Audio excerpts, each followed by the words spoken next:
Hey guys, tonight we are going to drift back in time, not to the world of epic sagas and horned helmets you see in the movies, but to the cold, damp, and frankly quite smelly reality of the Viking Age. Imagine the spray of the sea, the bite of the Nordic wind, and the heft of an axe in your hand. Now, replace that with the feeling of a splinter in your thumb that will probably get infected, the gnawing emptiness in your belly, and the constant, low-grade fear that this is the day a neighboring jarl decides he likes your goat more than you do. This isn't a power fantasy, it's a survival horror game where the final boss is just Tuesday. You probably won't survive this, but it's fun to pretend. So, before you get comfortable, take a moment to like the video and subscribe, but only if you genuinely enjoy what I do here. Let us know where you're listening from and what time it is for you down in the comments. I always love seeing how far these stories travel. Now, dim the lights, maybe turn on a fan for that soft background hum, and let's ease into tonight's journey together. Your existence begins not with a gentle coo, but with a gasp for air that is sharp, cold, and smells of wood smoke, damp earth, and unwashed bodies. You are born on a pile of straw in the corner of a lone, dark room, the air thick enough to chew. There are no sterile wards, no reassuring beeps of machinery. There is only the low fire in the central hearth casting flickering, monstrous shadows on the timber walls, and the strained, guttural grunts of your mother. Aided by a village woman whose hands are calloused, and whose knowledge is a tangled web of practical experience and deep-rooted superstition. She may have washed her hands, or she may have simply wiped them on her woolen tunic. It's a coin toss, really, and your brand-new immune system is the betting table. Your first sensation, after the shock of the cold, is one of intense vulnerability. You are a small, wrinkled, and frankly unimpressive creature in a world that worships strength. The sounds around you are not the gentle melodies of a lullaby, but the lowing of livestock. That's right, the cows and sheep are your first roommates, sharing the same enclosed space at the other end of the longhouse, their heat a vital, if fragrant, contribution to the home's warmth. So is their waste. The ammonia tang is just a part of the air you breathe, a standard feature of your nursery. Forget pastel colors and whimsical mobiles. Your first view of the world is a smoky haze, the underside of a turf roof, and the occasional curious goat. Before you can even be considered a person, a member of this clan, you must face your first and most significant trial. It is not a quest, not a battle, but a simple, terrifying judgment. Your father, who until this moment has likely been pacing outside or drinking with the other men, now enters. He doesn't rush to your mother's side.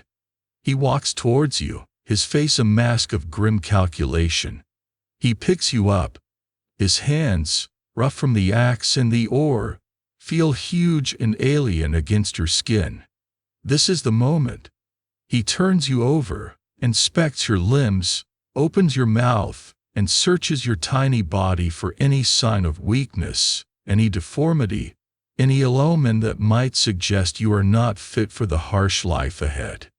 This is the deeply ingrained, mainstream historical fact of Norse society known as tpur, which translates roughly to carrying out. It's a sanitized term for a brutal practice, infant exposure. If your father deems you unworthy, too small, too sickly, or perhaps just another mouth the family cannot afford to feed, especially if you are a girl in a family that needs farmhands or warriors, his decision is silent and absolute.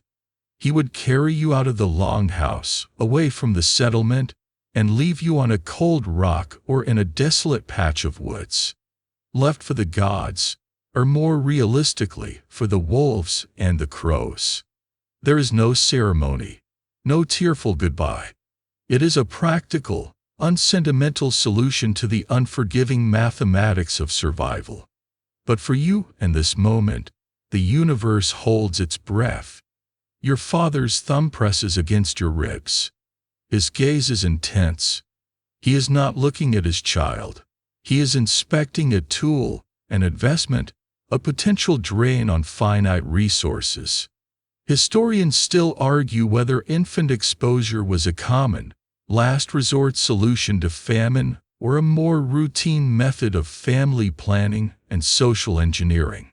Was it a desperate act, or was it a chillingly normalized part of their worldview, a way to weed out perceived weakness before it could take root in the family line?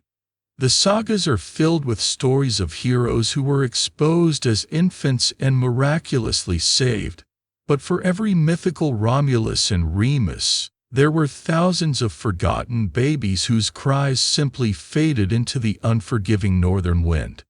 A moment stretches into an eternity. Then, a nod. It's almost imperceptible, but it's there. You are worthy. He hands you back to your mother, perhaps with a grunt of approval. You have passed the test. You are allowed to live. A wave of relief, that you are too new to comprehend it, settles over your corner of the longhouse. Now comes the acceptance. A few days later, in a simple ceremony, your father formally acknowledges you as his own. He sprinkles you with water. This isn't a Christian baptism. That concept is centuries away and belongs to the people you will one day raid. This is a pagan rite, a public declaration that you belong to the kin, that you have a name and a place. The water is likely scooped from a nearby stream, cold and shocking, but it seals the deal. You are now officially part of the family, which means you're on the hook for chores in about 5 years. No pressure. Your name is chosen. It might be the Rolf, Thor's wolf, or Astrid, divinely beautiful. Or, more likely, you'll be named after a recently deceased grandparent, a common practice that connected the family to its ancestral roots and was thought to allow the ancestor's spirit and luck to live on through you. So, congratulations, you're not just a baby, you're also a vessel for your dead grandfather's fortune. Let's hope he wasn't clumsy. Having dodged the bullet of exposure, you might think the worst is over. Oh, you sweet, summer child, or rather, you chilly, Viking infant. Your life has only just begun, and the dangers are now simply less philosophically deliberate and more chaotically mundane. Your cradle is a wooden box, maybe hastily carved, filled with more straw or moss. And it's here we find a quirky, more fringe piece of Viking life, the obsession with protecting infants from supernatural harm. The world, to your family, is teeming with unseen forces. There are malicious spirits, elves that cause illness, and most terrifyingly, the Draugr, the walking dead, who could shamble out of their burial mounds with malevolent intent. A helpless infant is a prime target. So, your parents, who a week ago might have left you on a rock, now take meticulous care to protect you from the spectral horrors of the night. A piece of iron, a substance believed to repel evil, is almost certainly placed in your cradle. Sometimes it's a small knife for a boy or scissors for a girl, talismans that are also miniature symbols of your future gender roles. They might hang bread or a leek over your cradle, as these were also thought to have protective properties. It's a fascinating contradiction.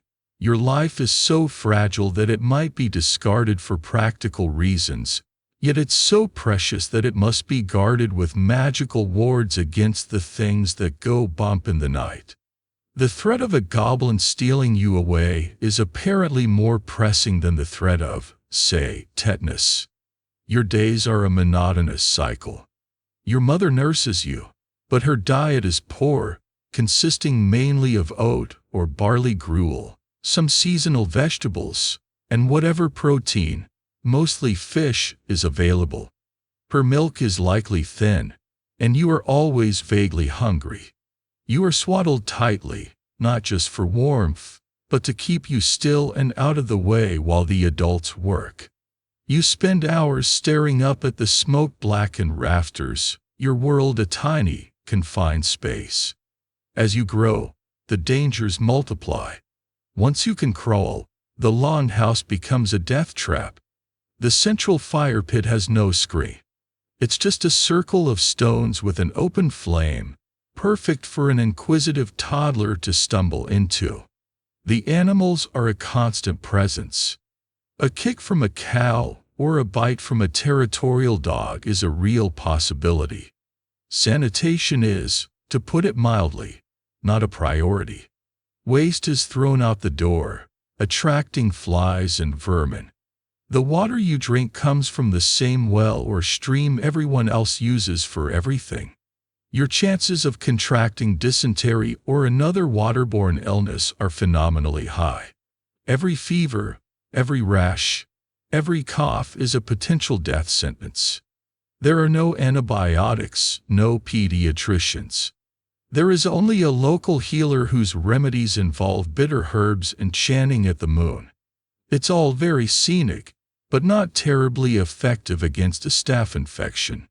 This is why infant and child mortality rates were staggeringly high. Some estimates suggest that as many as 1 in 3 children did not live to see their 5th birthday. Parents likely developed a sort of emotional armor, a reserved affection that wouldn't shatter completely with the all-too-common death of a child. That bond, that deep, unconditional love we take for granted, might have been a luxury they simply couldn't afford to feel too soon. You weren't just a child, you were a probationer, and your trial period lasted for years. So as you lay there, listening to the crackle of the fire and the soft shuffling of the sheep, you are in a constant, unacknowledged fight for your life, a battle against infection, malnutrition, accidents, and the ever-present, biting cold of the world you've been born into. You have a name, yes, but your grip on existence is as tenuous as the wisp of smoke curling up towards the hole in the roof. Your grip on existence, once so fragile, has tightened into the stubborn grasp of a toddler. You've survived. You've seen a few winters, learned to walk without immediately face-planting into the fire pit, and your name is now spoken without that subtle, provisional hesitation. You are here to stay, at least for now. But the world you are growing into is defined almost entirely by the 4 long walls of your home. And home is a generous term for what is essentially a long, dark, smoky barn that you happen to share with your entire extended family and a small collection of farm animals. This is the longhouse, the center of your universe, and it is a masterpiece of cramped, communal, and profoundly fragrant living. Let's talk about the light. Or rather, the lack of it. Your eyes, even at this young age, are perpetually accustomed to glow. The single greatest source of light is the long, rectangular fire pit that runs down the center of the hall. It's your heating, your oven, and your only real source of illumination for most of the day. Its flames dance and leap, throwing just enough light to see the person sitting opposite you, but casting the corners of the room into deep, impenetrable shadow. These shadows are your constant companions, turning familiar shapes into looming monsters for your childish imagination. On a bright summer day, some sunlight might filter through the smoke hole in the roof above the hearth, or through the 2 doors at either end of the hall, but there are no windows.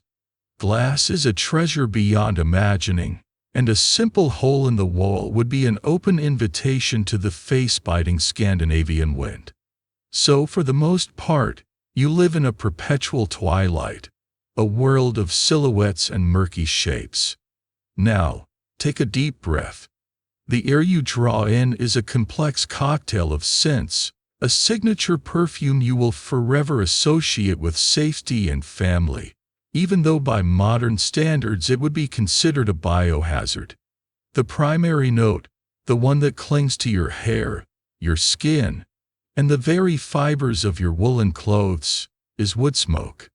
Not the pleasant, aromatic smoke of a cozy fireplace, but the thick, greasy, eye-watering smoke from a fire that is no proper chimney. It stings your eyes and coats the back of your throat. Underneath that is the smell of the damp, packed earth floor, a smell that intensifies after a rainstorm. Then there's the aroma of humanity, the sweat of hard labor, the musk of unwashed bodies crammed together, the faint, sour-sweet smell of stale ale, and the ever-present scent of whatever is bubbling in the cauldron over the fire, usually a bland, fishy porridge. And weaving through it all, a pungent, unmistakable barnyard funk. This is because the other end of the longhouse, just beyond a simple partition, is the byre, the winter home for the family's most valuable livestock.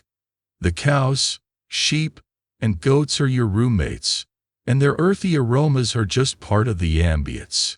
Interior decorating, it seems, leaned heavily into the eau de Cologne aesthetic.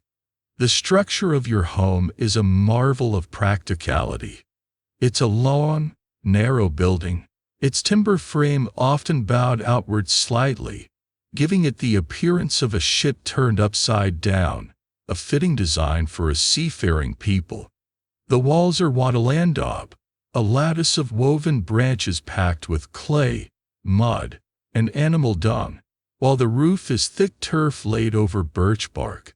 It's a living structure, sprouting grass and wildflowers in the summer. This is a mainstream archaeological fact. These longhouses, unearthed from Denmark to Iceland, all follow this basic, highly effective blueprint. Inside, the layout is simple. Running along the long walls are raised earthen or wooden platforms, covered with straw or animal pelts. These are your furniture. By day, they are benches for sitting, working, and eating. By night, they are your beds.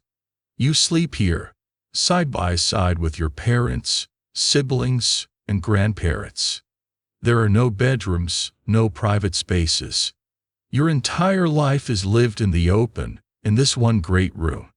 This complete lack of privacy is something you are born into, so you don't know to miss it. Every conversation is overheard. Every argument is a public performance.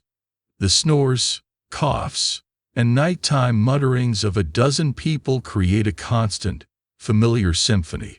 You know your uncle has a tendency to whistle in his sleep, and you know exactly which floorboard groans when your father gets up in the dark. This communal living forges powerful bonds of kinship and codependence, but it also means there are no secrets. The pressure to conform, to pull your weight, to not be the subject of gossip whispered across the fire, is immense. You are never truly alone. The sacred heart of this shared space is the fire, the Eldar. And this is where we find a more spiritual, quirky aspect of your home life. The hearth isn't just a utility, it's a shrine. It's where oaths are sworn, where stories are told, and where the family's luck resides. It's believed to be watched over by the Dazur, the female ancestral spirits of your clan. You are taught to treat the fire and the area around it with respect. You don't throw trash into it, and you certainly don't relieve yourself near it, a rule that, given the lack of dedicated bathrooms, is probably very important to emphasize. The idea that your great-great-grandmother's ghost is watching you from the embers is a pretty effective deterrent for bad behavior. It's like having a whole committee of invisible, judgmental relatives on hand at all times. Fun. Of course, the very thing that is the spiritual and physical center of your life is also slowly killing you. That thick smoke from the fire, with nowhere to go but a small hole in the roof, fills the longhouse constantly. Your lungs, from the day you are born, are breathing in soot and carbon monoxide. Archaeologists examining Viking skeletons often find evidence of chronic respiratory ailments. The blackened interior of their lungs would resemble that of a modern heavy smoker. Your eyes are constantly irritated, red-rimmed from the smoke. That persistent cough your grandmother has isn't just a winter cold. It's a symptom of a lifetime spent breathing in her own heating system. At the far end of the hall lies the other half of your household economy, the livestock. And this is where you'll find a lively debate among scholars. Historians still argue whether the partition separating the family's living quarters from the livestock byre was a solid wooden wall, creating two distinct rooms, or merely a low barrier and a change in flooring, allowing for a much more integrated living experience. In some reconstructions, it's a full wall with a connecting door. In others, it's a simple half wall you could lean over and have a heart-to-heart with your favorite sheep. The truth likely varied by region and wealth. But in your case, let's imagine it's the more porous option. The warmth from the animals is a crucial source of heat during the brutal winters, a symbiotic relationship where their body heat helps keep you from freezing. The downside is that you are never far from the sights, sounds, and smells of the barn. A sick cow's labored breathing might be the soundtrack to your slumber. It's the ultimate open-plan living concept, just with more manure. As a child, this is your playground. You learn the names and personalities of each animal. You learn to be nimble to avoid being stepped on. Your toys are sticks, stones, and perhaps a small wooden horse your father carved for you during a long winter evening. But mostly, your play mimics the work you see around you. You help your mother grind grain with a small rock, or you mend a fishing net with a piece of string. There is no clear line between childhood and the training for adulthood. Your education is learning how not to die and how to be useful. Lesson 1. The fire is hot. Lesson 2. Don't stand behind the cow. Lesson 3. If you drop your bread on the floor, the 5-second rule absolutely does not apply unless you have a death wish. The longhouse is your sanctuary from the howling winds and the dangers of the outside world. But it is a sanctuary riddled with its own set of problems. It's dark, it's crowded, it's smoky, and it's filthy. It is a breeding ground for lice, fleas, and disease. Yet, it is the only world you know. It is the smell of safety, the sound of family, the feeling of belonging. It is the backdrop for every memory you will ever form, the stage upon which the entire drama of your short, harsh life will play out. It is home. And it is, by any modern measure, awful. The first hint of dawn is not a gentle, golden glow, but a subtle shift in the darkness. A patch of the smoky gloom high above you, where the hole in the roof is, turns from inky black to a hazy, washed-out gray. This is your alarm clock.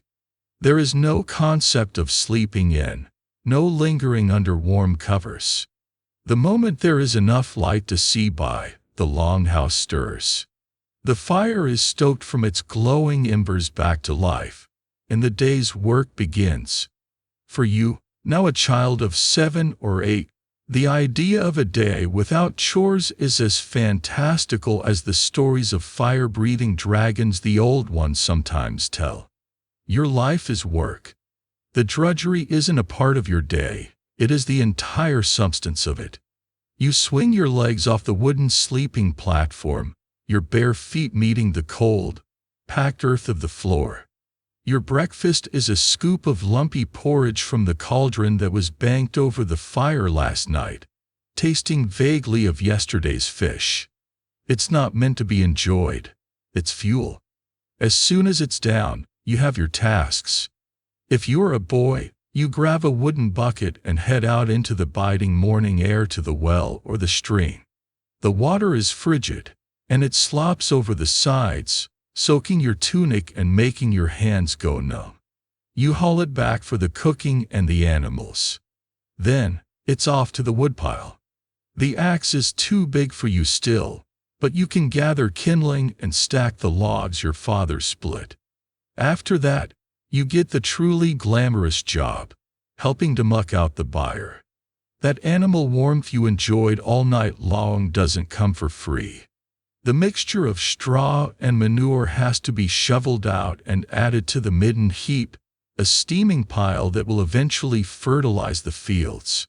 The smell is eye-watering, and it clings to you for the rest of the day. It's character building, or so you're told. As you grow, the tasks scale with you. You graduate from fetching water to herding the sheep or goats in the pastures surrounding your farmstead. You learn to watch the sky for a change in weather, to spot a predator in the distance, and to know which plants are safe for the animals to graze on. Soon enough, you are deemed strong enough to join the men in the fields. And here you learn the true meaning of backbreaking labor. The primary tool for farming is the ard plow, a simple, almost primitive tool that is a mainstream, well-documented feature of Viking agriculture.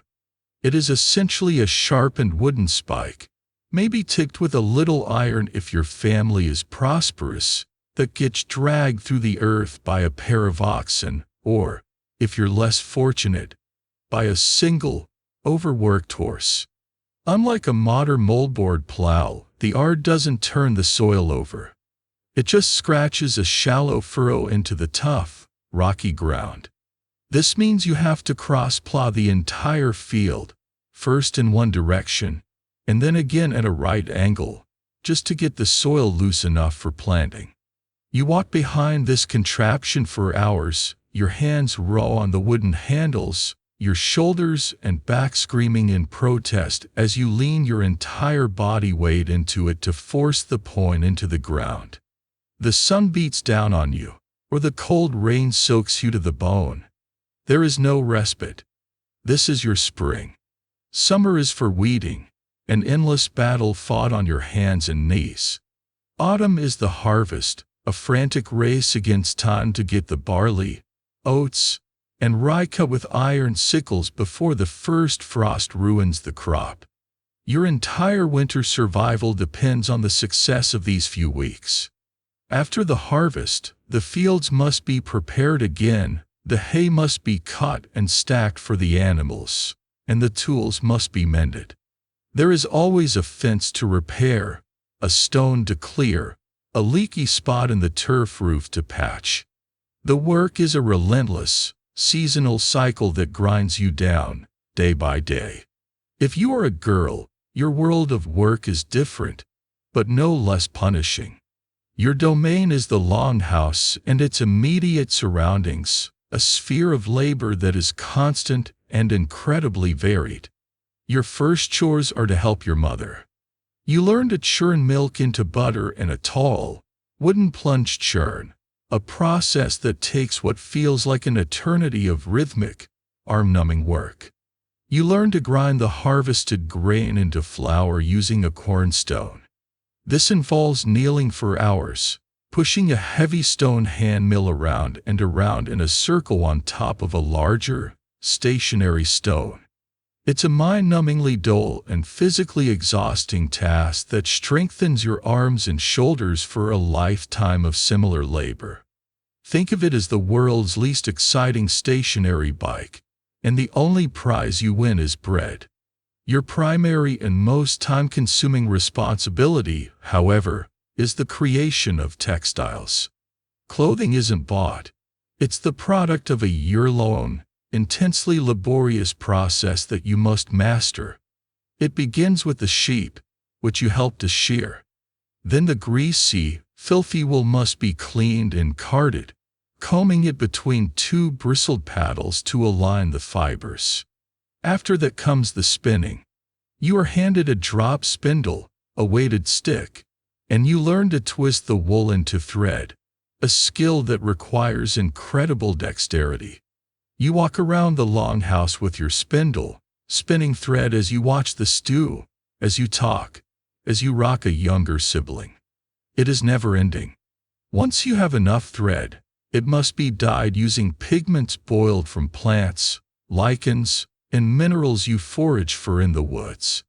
Finally, the thread is painstakingly set up on a large, upright warp-weighted loom that stands at the corner of the longhouse, and you begin to weave.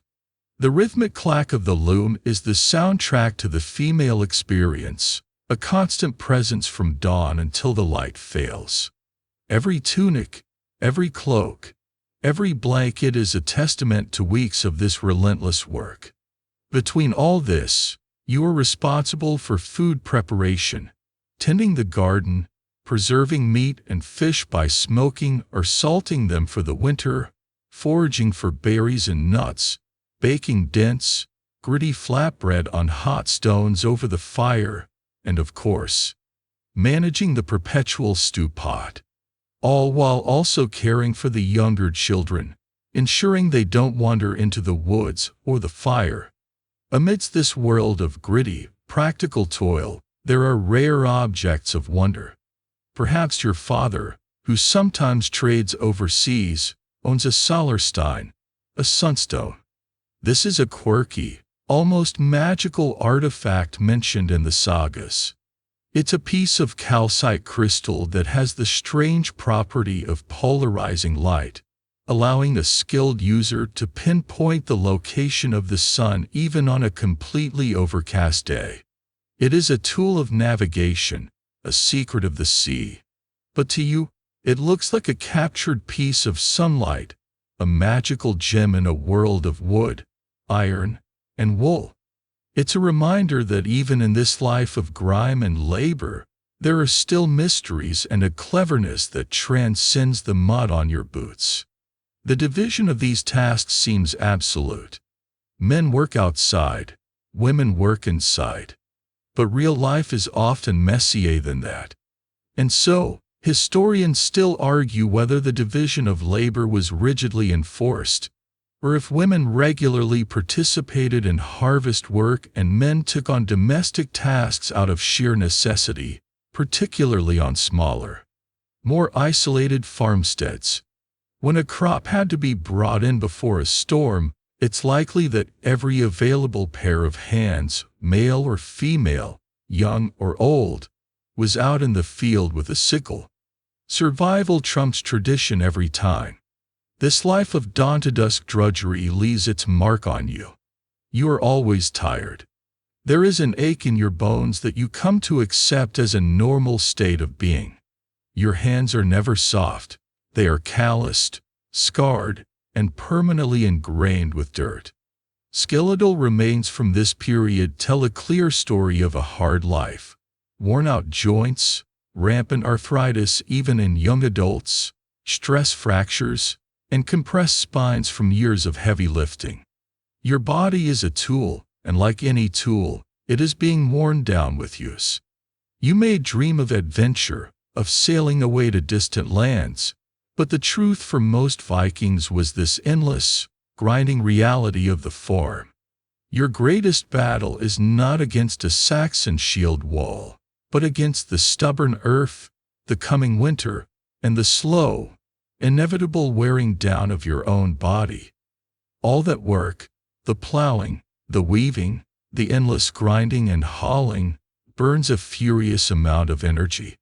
Your body, worn down by the daily drudgery we just talked about, is in a constant state of caloric debt. So, the moments when you stop to eat are not about pleasure or culinary exploration, they are about refueling. The food you eat is a direct product of the land you just spent all day toiling over, and it is defined by three stark characteristics: monotony, function, and a significant risk of contamination. Forget the images of Vikings feasting voraciously at long tables piled high with roasted meat.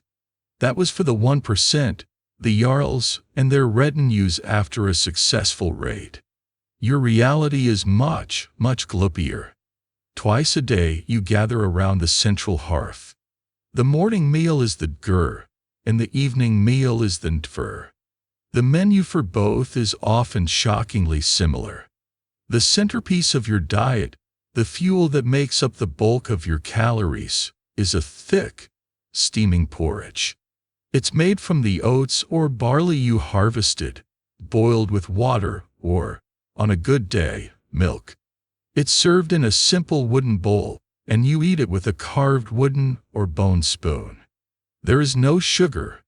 The only sweetness might come from a drizzle of honey, if the family is lucky enough to have a beehive, or from a handful of seasonal berries thrown in during the summer. For most of the year, it's just a bland, gray, energy-dense sludge. You eat it without complaint, because it's all there is. It's the Viking equivalent of an energy bar, just without the fancy wrapper or the chocolate chips. Sometimes, for variety, the grain is ground into flour on that dreadful cornstone and mixed with water to make a simple, unleavened flatbread, which you bake on a hot, flat stone retrieved from the fire's embers. It's dense, it's gritty from the stone-ground flour, and it's perfect for scraping the last bits of porridge out of your bowl. Nothing goes to waste. The other star of your culinary world is the perpetually bubbling cauldron that hangs over the fire. This is where the evening stew is made, a dish that is less a recipe and more a living archaeological record of your family's recent meals. Tonight's stew contains the leftovers from last night, with a few new things thrown in. Maybe some dried fish, a handful of tough greens from the garden like cabbage or kale, and a chopped turnip. The ingredients are boiled for hours until they break down into a homogeneous, murky broth. It's a highly efficient system, but it means that distinct flavors cease to exist. That piece of salted pork from 3 days ago now lends its flavor to the boiled beans from yesterday. It's the ultimate medieval mystery soup, and you learn not to ask too many questions about what, precisely, you're chewing on. Protein is precious. Those cows you live with are far more valuable for their milk and their pulling power in the fields than they are for their meat. Meat is a treat, a festival food. The main slaughter happens in the autumn, a period called Sultert, when animals that cannot be fed through the winter are killed. For a few weeks, you might enjoy fresh pork or mutton, but most of it must be preserved. The longhouse becomes a smokehouse, filled with strips of meat hanging from the rafters. Other cuts are packed in barrels of salt. These processes make the meat tough, chewy, and incredibly salty, but it means you'll have something to add to the stew in the dead of winter. Your main, year-round source of protein comes from the sea or the river. You eat vast quantities of fish, especially herring and cod, dried on wooden racks until it's as hard as a board, or salted until it makes your eyes water. This is the protein that keeps you going. But eating in the Viking Age is a gamble. Food safety is not a concept. Your food is prepared with hands that just mucked out the byre and in pots rinsed with water from a questionable source. The grain stored in chests might have weevils, and the dried meat might have mold. And sometimes, the very grain you rely on can turn against you in a terrifying way. This brings us to a well-documented and horrific mainstream fact of medieval life: ergotism. Ergot is a dark, purplish fungus that grows on rye and other grains, especially in damp seasons. When this contaminated rye is harvested and ground into your flour, you unknowingly ingest a powerful cocktail of alkaloids. The results are horrific. One form of ergot poisoning, the gangrenous type, restricts blood flow to your extremities. Your fingers and toes would feel like they were on fire, a condition called St. Anthony's fire, before turning black, numb, and eventually falling off. The other form is convulsive, leading to muscle spasms, seizures, and terrifying, vivid hallucinations. Imagine seeing the shadowy corners of your smoky longhouse ride with monsters, all because the bread you ate for dinner was tainted. Beyond such dramatic poisonings, there is the simple fact that food is often not fresh. This is where we find a truly quirky and rather pungent solution: bog butter. All over northern Europe, archaeologists have discovered large, waxy lumps of what has been identified as ancient dairy fat, buried deep in peat bogs. This wasn't an accident. The bog, cool, acidic, and low in oxygen, is a remarkable natural preservative. You watch your mother take a huge mass of freshly churned butter, perhaps several pounds of it, wrap it in animal hide or tree bark, and take it out to the family's designated patch of bog. She pushes it deep into the peat, marking the spot. Months, or even years later, it can be retrieved. It will have been transformed, acquiring an incredibly strong, pungent, cheesy, or gamey flavor from the bog acids. To you, this might be a delicacy, a smear of intensely flavored fat on your hard bread. It's an acquired taste, to be sure, the original artisanal, terroir-driven food, where the terroir just happens to be a swamp. While you might have access to fats and proteins, your diet is often severely lacking in other areas. And on this topic, historians still argue whether the Viking diet included a significant variety of cultivated and foraged vegetables, or if their intake was largely limited to hardy root crops like turnips and cabbages, making scurvy a persistent winter threat. You have a small kitchen garden, the Cowgard, where you grow onions, beans, and greens. In the summer, you forage for wild berries. But come February, when the salted fish and dried meat are running low, and the first spring greens are still weeks away, you would feel the familiar signs of vitamin deficiency: aching joints, bleeding gums, and a deep, unshakable lethargy. And what do you wash all this down with? Water, of course, but it's often untrustworthy. The safest and most common drinks are fermented. You drink a weak, thick, low-alcohol ale, which is essentially liquid bread. It's nutritious and, thanks to the boiling and fermentation process, much safer than water. Everyone, including you, the children, drinks it throughout the day. For special occasions, a wedding, a funeral, or a religious festival, the mead comes out. This sweet, potent honey wine is the drink of poets and warriors, and it flows freely at feasts, leading to boisterous songs, reckless boasts, and the occasional brawl. But for you, on a normal day, it's the thin, sour ale that fills your cup. So, as you sit there on the bench, scraping the last of the gruel from your bowl, you are not thinking about flavor profiles or presentation. You are thinking about the comforting feeling of a full stomach. Your food is a direct reflection of your life. It is pragmatic, harsh, devoid of luxury, and carries a constant, low-level risk. It's just enough to give you the strength to get up and do it all again tomorrow. After a long day of back-breaking work fueled by a diet of questionable stew and gritty bread, you can feel the grime on your skin and the ache in your muscles. Living in that smoky, crowded longhouse, sharing your air with livestock and your food with weevils, you must be the epitome of the filthy, unwashed barbarian, right? That's the popular image, anyway. A brute caked in the mud of battle and the filth of a primitive life. Well, this is one of the few instances where the awful truth is actually a little less awful, and in a way, much more surprising. You are, paradoxically, quite clean. At least on the outside. Let's dismantle that myth of the dirty Viking. You and your people are, in fact, almost obsessively concerned with grooming. One of the most common finds in Viking graves for both men and women is a personal grooming kit. This is a mainstream historical fact, backed by a mountain of archaeological evidence.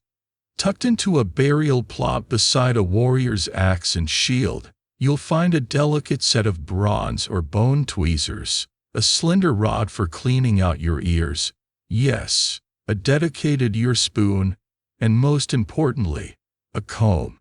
Combs are everywhere.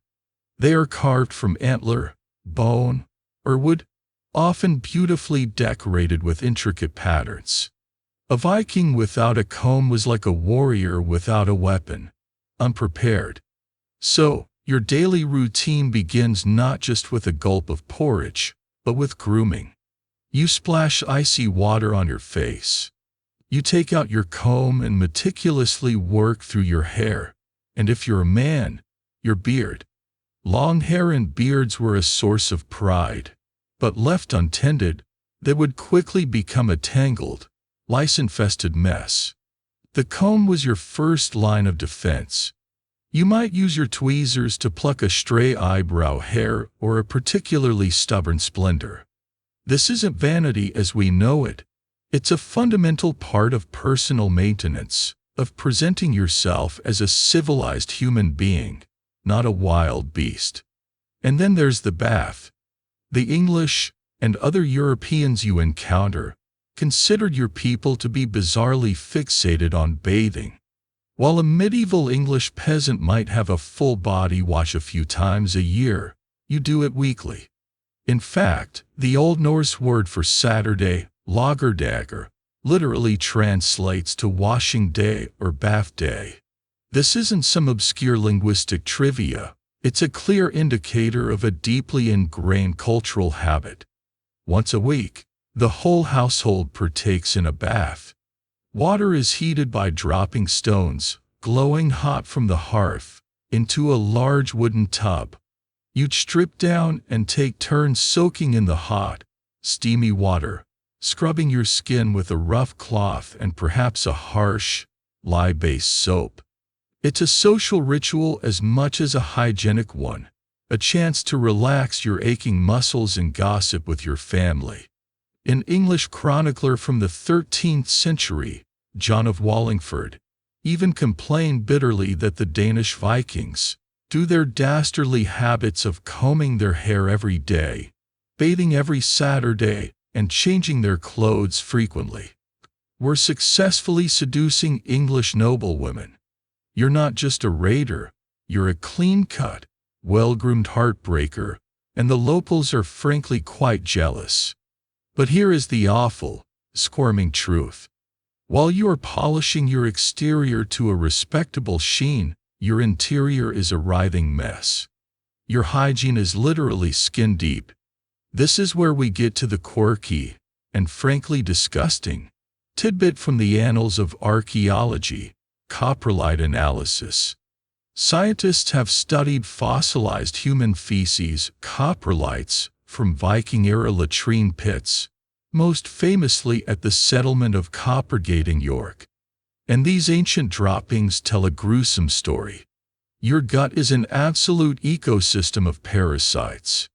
The eggs of giant roundworms and whipworms are present in almost every sample, a direct result of that farm-to-table lifestyle where the farm is also your living room and sanitation is a foreign concept.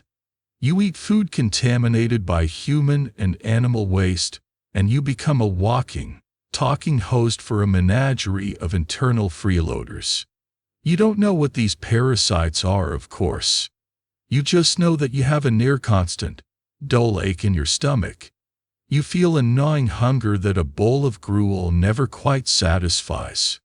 You feel tired, lethargic, and anemic, because these worms are stealing the nutrients from the very food you eat. It's the ultimate insult. After all that back-breaking work to produce your meager meal, you have to share it with the uninvited guests living in your intestines. It's like having a house full of the worst possible roommates, and they live inside your bowels. And the parasites are just the beginning of your internal woes. Remember that cozy, smoky longhouse? Your lungs are paying the price, slowly being coated in a layer of soot that will lead to chronic, hacking coughs and respiratory disease. And what about your teeth? Your low-sugar diet means you have very few cavities, which is a small blessing. However, the stone-ground flour for your bread is full of grit, which acts like sandpaper on your enamel. Over the years, your teeth are worn down, sometimes to flat knobs. Once the soft dentin and pulp are exposed, the pain is excruciating. A simple dental abscess, with no dentist to treat it and no antibiotics to stop it, could easily lead to a systemic infection that travels to your brain or heart, killing you slowly and painfully. This contrast between the clean exterior and the filthy interior raises an interesting question. And on this, historians still argue whether the Vikings' meticulous grooming was purely for vanity and social status, a way to look good and attract mates, or if it served a practical, hygienic purpose and a constant battle against external parasites like lice and fleas. Perhaps the combing and washing were a desperate attempt to keep the visible pests at bay, even while the invisible, internal ones were running rampant. It's hard to say if you understood the connection between cleanliness and health, or if you just knew that a well-combed beard was more respected in the hall than a tangled one. So picture yourself. You have just come from your weekly bath. Your skin is pink and clean. Your long hair is damp and combed into intricate braids. Your woolen tunic is relatively fresh. You look good. You feel civilized. But as you sit by the fire, you feel that familiar, dull ache in your gut. A small, untreated cut on your hand throbs with the beginnings of infection. Your joints flare up with the early signs of arthritis from a lifetime of labor. You are a living, breathing paradox, a clean vessel containing a cargo of disease, a well-groomed exterior wrapped around a body that is slowly being consumed from the inside out by worms, smoke, and relentless toil. The awful truth isn't that you're a filthy savage. It's that you're a clean, well-groomed person who is nonetheless riddled with filth. You are fresh from your weekly bath, your skin still tingling from the hot water and the rough scrub. You pull on your clean clothes, but the sensation of comfort is fleeting, almost non-existent. Because the clothes you wear are not designed for comfort. They are not soft, they are not light. They are a suit of armor, not against swords and axes, but against the relentless, biting cold of the north, and wearing them is its own special kind of ordeal. This is the awful truth of your wardrobe. It is a constant, chafing, and profoundly itchy reality. Forget cotton, polyester, or any soft, breathable fabric. Your entire world of clothing is woven from two core materials, wool and linen. Wool is the undisputed king. It comes from the sheep you share your longhouse with, and its properties are miraculous for the climate you live in. It insulates even when it's soaking wet. It's incredibly durable, and it's readily available. You are intimately familiar with its creation, having watched your mother and sisters go through the laborious process of shearing, carding, spinning, and weaving that we talked about. But the wool you wear is not the soft, luxurious merino wool of the modern world. It is hairy. It is coarse. It is heavy. And dear gods, is it itchy? The moment you pull on your woolen tunic, 1,000 tiny needles begin to prickle at your skin. You are so used to this sensation that you barely notice it, but it's always there, a low-level, physical irritation that underscores every moment of your life. The only respite comes from linen. Made from the fibers of the flax plant, linen is smoother, lighter, and much kinder to the skin. But it is a nightmare to produce, requiring soaking the plant until it rots, beating it to separate the fibers, and a host of other labor-intensive steps. This makes linen a relative luxury. If you're fortunate, you have a linen undertunic, a simple long-sleeved shirt that serves as a crucial barrier between your sensitive skin and the abrasive wool you wear over it. This garment is your most prized piece of clothing. Your basic outfit is a uniform of practicality, a well-documented fact confirmed by countless archaeological finds and contemporary depictions. As a man, you wear a pair of wool trousers, or breecher. They are not the baggy pants of pirate fantasies, but are cut relatively close to the leg. Over your linen undertunic, you wear a woolen overtunic, called a kirtle.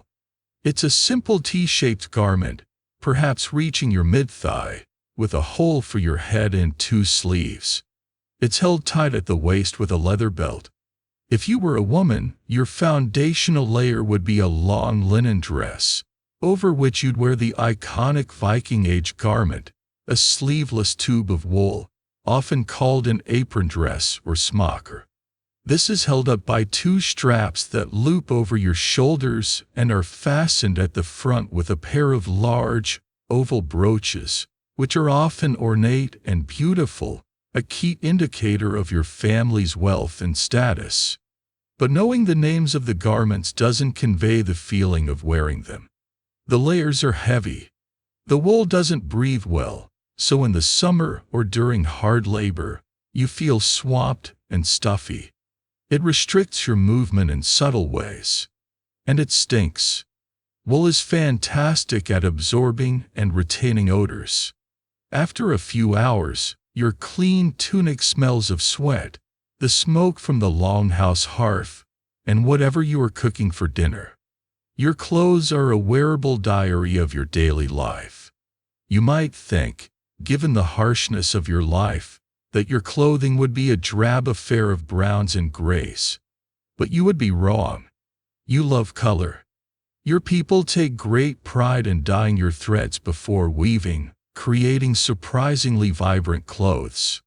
You use plants harvested from the surrounding landscape, woad for a rich blue, madder root for a deep red, weld for a sunny yellow. The final colors are not always as bright or as permanent as modern chemical dyes. They fade with every washing and bleach in the sun, but a new tunic is a flash of brilliant color in a muted world. You also decorate your clothes with tablet-woven bands, intricate geometric patterns sewn onto the collars and cuffs, and sometimes with delicate embroidery. These details take weeks to create and are a sign of a well-cared-for individual from a prosperous home. Now let's get to a truly quirky and specific piece of your attire, the leg wraps. Known in Old Norse as vendingar, these are long, narrow strips of wool, often in a herringbone weave, that you wind around your lower legs. Starting at the ankle and working your way up to just below the knee, you wrap them tightly over your trousers. Their purpose is threefold.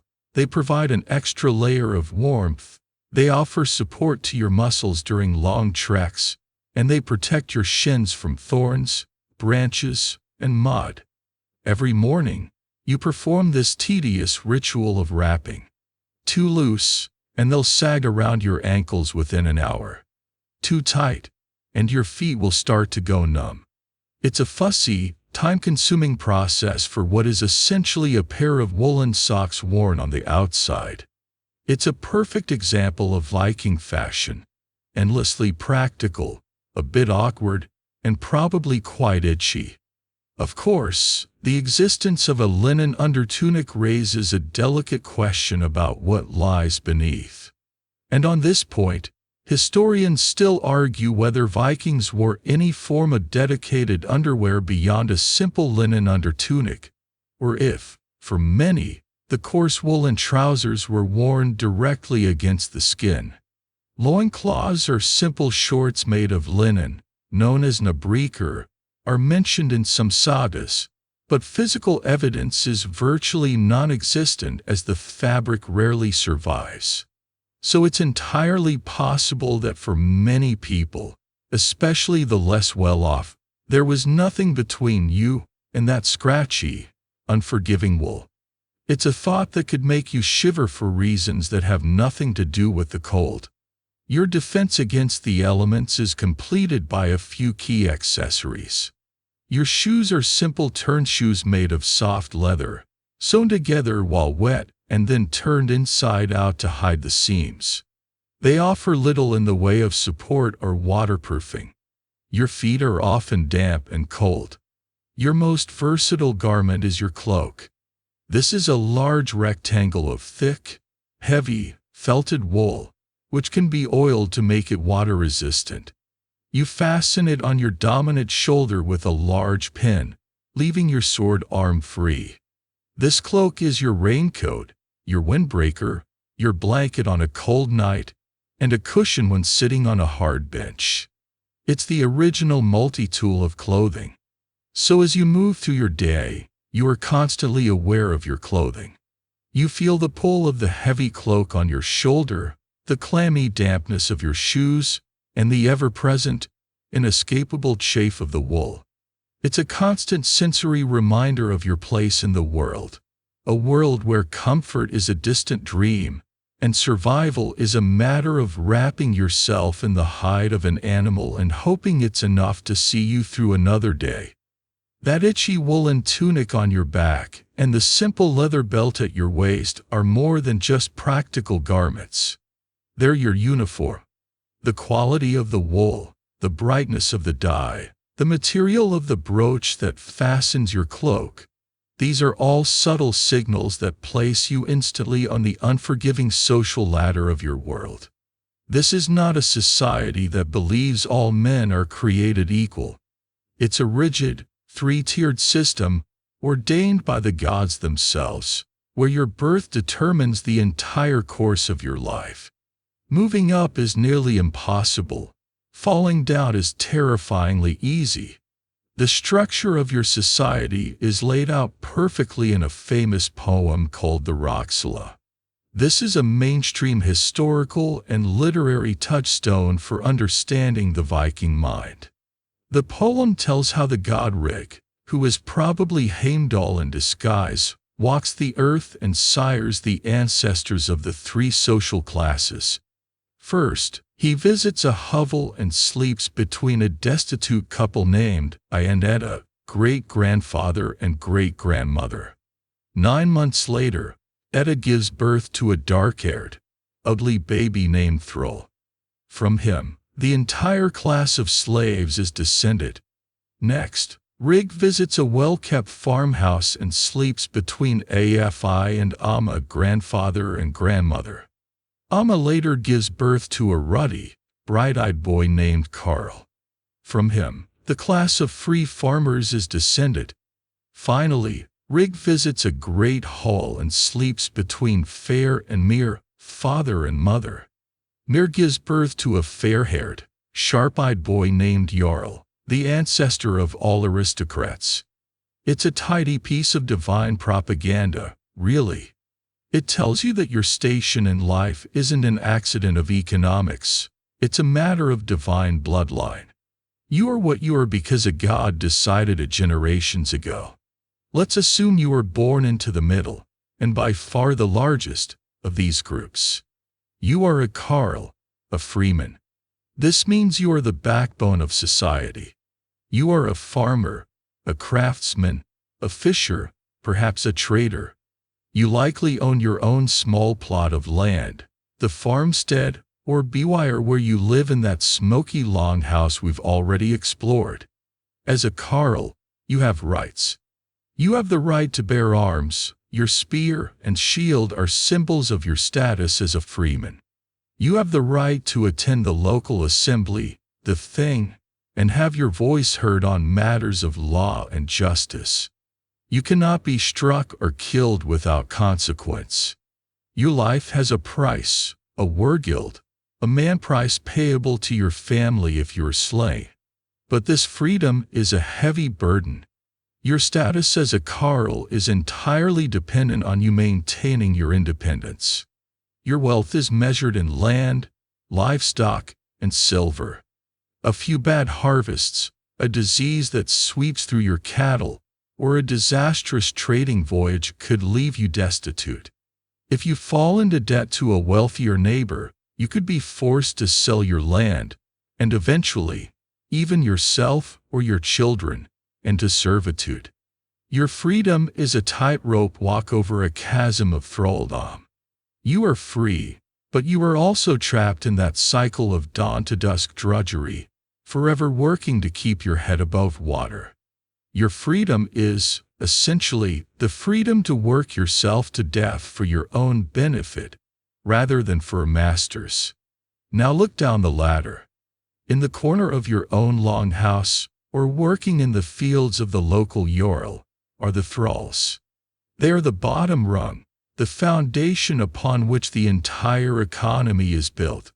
They are slaves. They have no rights, no voice, no guilt. They are property, no different from the goats and cattle you keep. A person becomes a thrall in a few ways. Many are born into it, the children of thrall mothers. Many more are captured. Raiding isn't just about plunder, it's about human trafficking. Men, women, and children are snatched from the coasts of Ireland, England, and the Slavic lands, bound, and shipped back north to be sold like cattle. You might become a thrall through debt, as we mentioned, or be sentenced to it for a crime. Their lives are grim. They are given the hardest, dirtiest, and most dangerous work. They sleep on the floor or in a small, windowless outbuilding. They eat the scraps and leftovers. A thrall can be beaten or worked to death with no legal penalty for the owner. A female thrall lives in constant peril of sexual assault from her master or his sons, and any child she bears will also be born a thrall. They're the silent, powerless engines of the Viking world, their misery the price of your freedom and the Jarl's luxury. Now, look up the ladder, towards the Jarl. He is the local chieftain, the aristocrat. He lives in a much larger longhouse, a great hall that can seat 100 men. He and his family wear clothes of fine, brightly dyed wool, and even silk traded from Byzantium. They fasten their cloaks with heavy silver brooches and drink ale and mead from silver-chased horns while you use a simple wooden cup. His power comes from his vast lands and his war band, is here of loyal retainers who feast at his table and fight at his command. You owe him your allegiance. He is the one who leads the raids, settles the major disputes, and to whom you may have to pay a form of tribute for protection. He is the law, but a law that is skewed heavily in his favor. Is there any way to move between these God-ordained classes? For a thrall, the chances are almost zero, but not quite. This brings us to a quirky tidbit of Viking law, the ceremony of manumission. An owner could choose to free a slave, usually as a reward for a lifetime of loyal service. The process, called the frelsesøl or freedom ale, was a public ritual that had to take place at the thing. The master would declare the thrall free, and the now freedman, or leisingi, would pay a fee and host a feast for his former master. This new status was precarious. The leisingi was no longer a slave, but they were not fully a carl either. They existed in a sort of social limbo, still bound by duties of loyalty and obligation to their old master. It was less a leap up the ladder and more a tentative step onto the very lowest rung, with the shadow of your former owner looming over you forever. Just as the gap between thrall and carl was nearly impassable, what about the gap between you, the carl, and the jarl? And here, historians still argue whether the line between a wealthy carl and a minor jarl was clearly defined, or if a successful farmer or trader could, through acquiring wealth and followers, effectively elevate his family into the aristocracy over a generation or two. If your harvests are consistently good, if your trading voyages are profitable, if you can afford to hire men to work your land and to fight for you, does that make you a Jarl? Or is it purely a matter of blood, of being born into one of the great ruling families? The answer is likely a bit of both. Wealth was power, but ancient lineage commanded a respect that no amount of silver could buy outright. Your place on this ladder dictates everything. It's not just about your lifestyle, it's about your honor. An insult to a Jarl is a grave crime. An insult to a thrall is a Tuesday. The entire legal and social framework of your world is designed to keep this structure in place. It is an immense, unshakable pyramid, and you are born onto your particular level. Your life's struggle is not to climb it, but simply to avoid slipping any lower. Your place on that rigid social ladder isn't just a matter of wealth or lifestyle. It's a matter of life and death. Your honor and your legal standing are intertwined, and in a world without a police force or a central government to enforce the rules, justice is something you have to actively pursue and defend yourself. The system for this is a strange and treacherous mix of complex legal procedure and the ever-present threat of naked violence. Forget blind justice holding a set of scales. Your justice system is squinting to see how many armed relatives you brought with you. Let's say a dispute arises. A neighbor, another Carl like yourself, accuses you of letting your cattle wander into his hayfield and ruin it. Or worse, you wake up to find one of your prized milk cows missing, and you have a strong suspicion about who is responsible. You can't simply call the authorities. You personally have to set the wheels of justice in motion. Your first stop is the local assembly, the thing. This is a cornerstone of Norse society, a well-documented and essential institution. It's an open-air meeting of all the free men of the region, held at regular intervals at a traditional, often sacred, site, perhaps a prominent hill or a field by a river, sometimes marked by a great, law rock. Attending the thing is a serious affair. You put on your best clothes, you gird yourself with your axe or sword, not just for show, but because everyone else will be armed too, and you walk to the assembly ground with your kinsmen. The scene is a tense mix of a town hall meeting and an armed standoff. The local Jarl and his retinue are there, observing and lending their authority. At the center of the proceedings is the law speaker, the Lagsskummer. This man is a living law library. Before the widespread use of writing, the laws were not kept in books but in his head. His role is to recite a portion of the law at each thing, so that all the free men know their rights and obligations. Now, you have to bring your case. But there are rules, and they are maddeningly specific. You can't just stand up and start shouting accusations. You must first gather a panel of your neighbors to act as witnesses, go to the home of the man you're accusing, and, with your witnesses present, formally summon him to the next thing to answer your charge. If you miss a step, if you use the wrong phrasing, if you don't have the right number of witnesses, your case can be thrown out before it's even heard. It's a procedural minefield. Once at the thing, there is no jury of your peers in the modern sense. The trial is essentially a contest of oaths.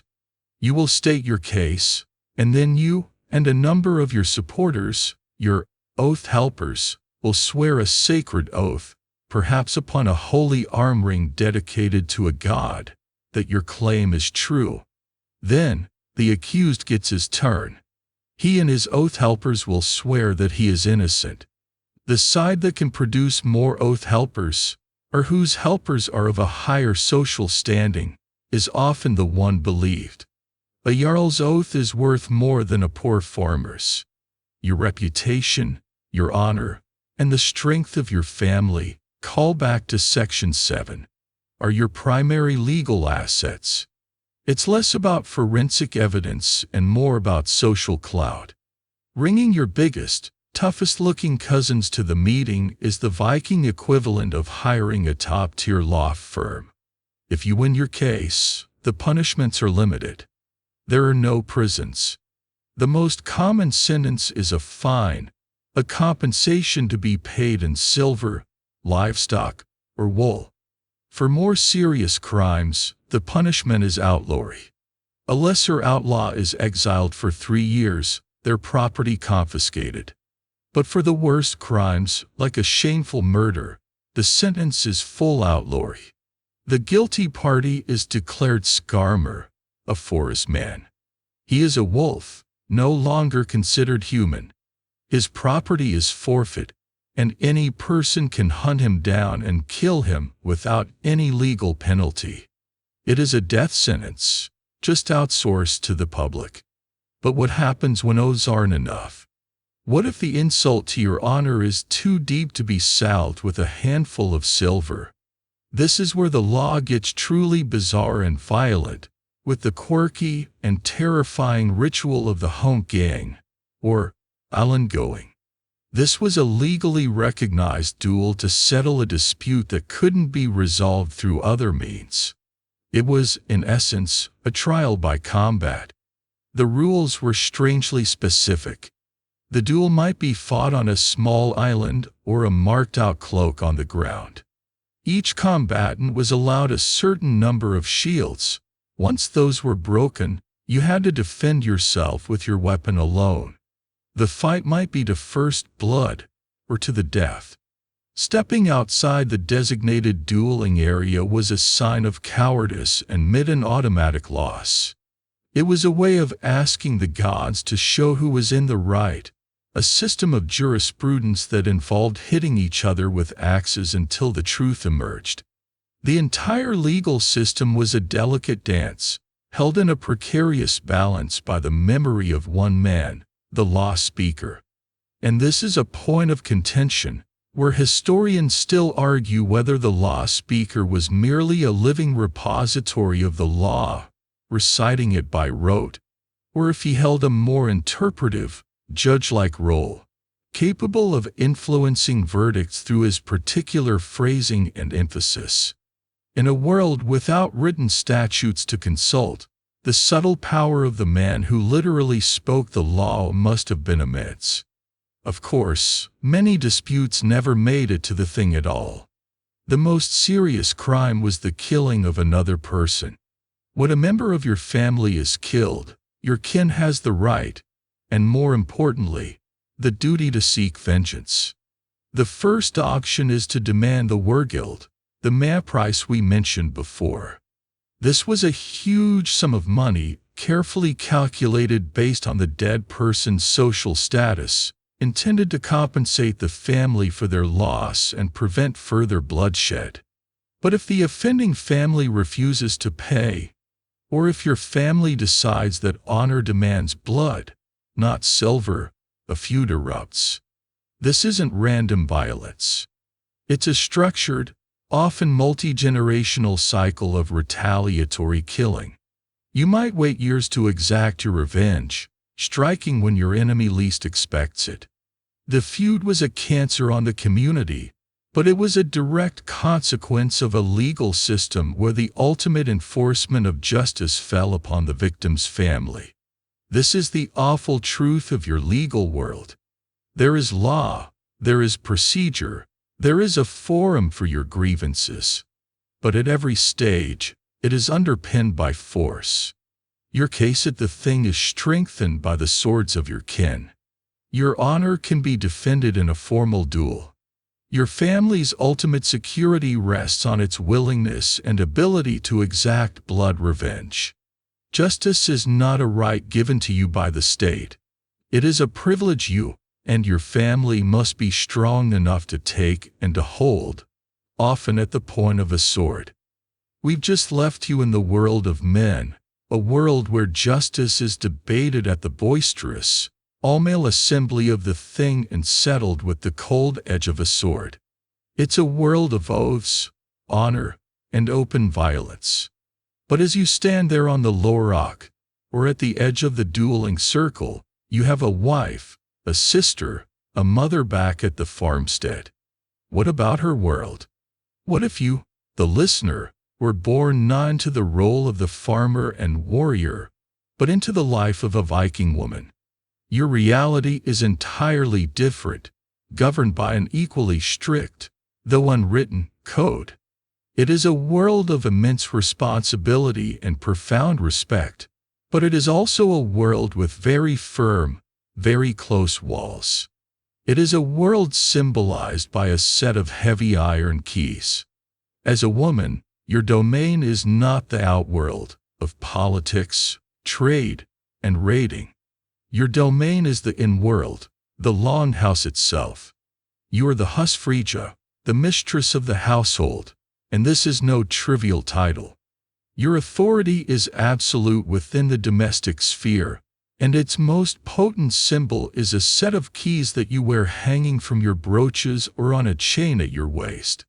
This is a powerful and mainstream historical fact, evidenced by the frequent discovery of keys in prominent female graves. These are the keys to the locked wooden chest that hold the family's valuables, its stored silver, its heirloom weapons, its bolts of fine cloth. More importantly, they are the keys to the larder and the storehouse, where the food that will see your family through the long, dark winter is kept. The man may have brought the harvest in from the fields, but you are the one who manages it. You decide the daily rations, you oversee the preservation of meat and fish, you ensure the grain supply isn't infested. You are the household's quartermaster, its chief financial officer, and its manager, all rolled into one. The jingling of your keys as you walk through the longhouse is the sound of real power. And this respect is reflected in the law. In many ways, you are your husband's equal. You can inherit property from your family, though typically less than your brother's. If your husband dies, you can take over the running of the farm in your own right, at least until your son comes of age. And your life has value.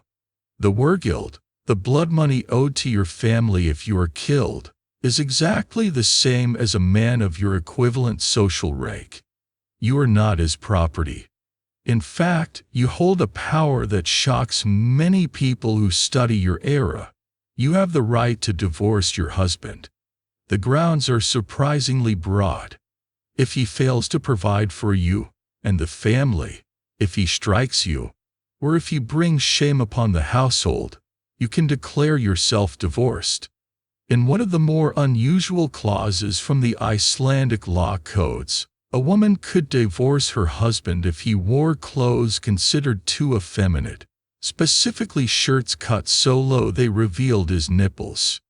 It's an odd detail, but it speaks volumes. Your dignity and the honor of your household are legally protected. But this is where we see the bars of the cage begin to form. Your power and your rights are almost exclusively confined to that household sphere. You are the mistress of the longhouse, but you have no voice outside of it. You cannot speak at the thing. You cannot act as an oath helper or a witness in a legal case. You cannot lead a trading expedition or a raiding party. Your life is defined by the boundaries of your farmstead.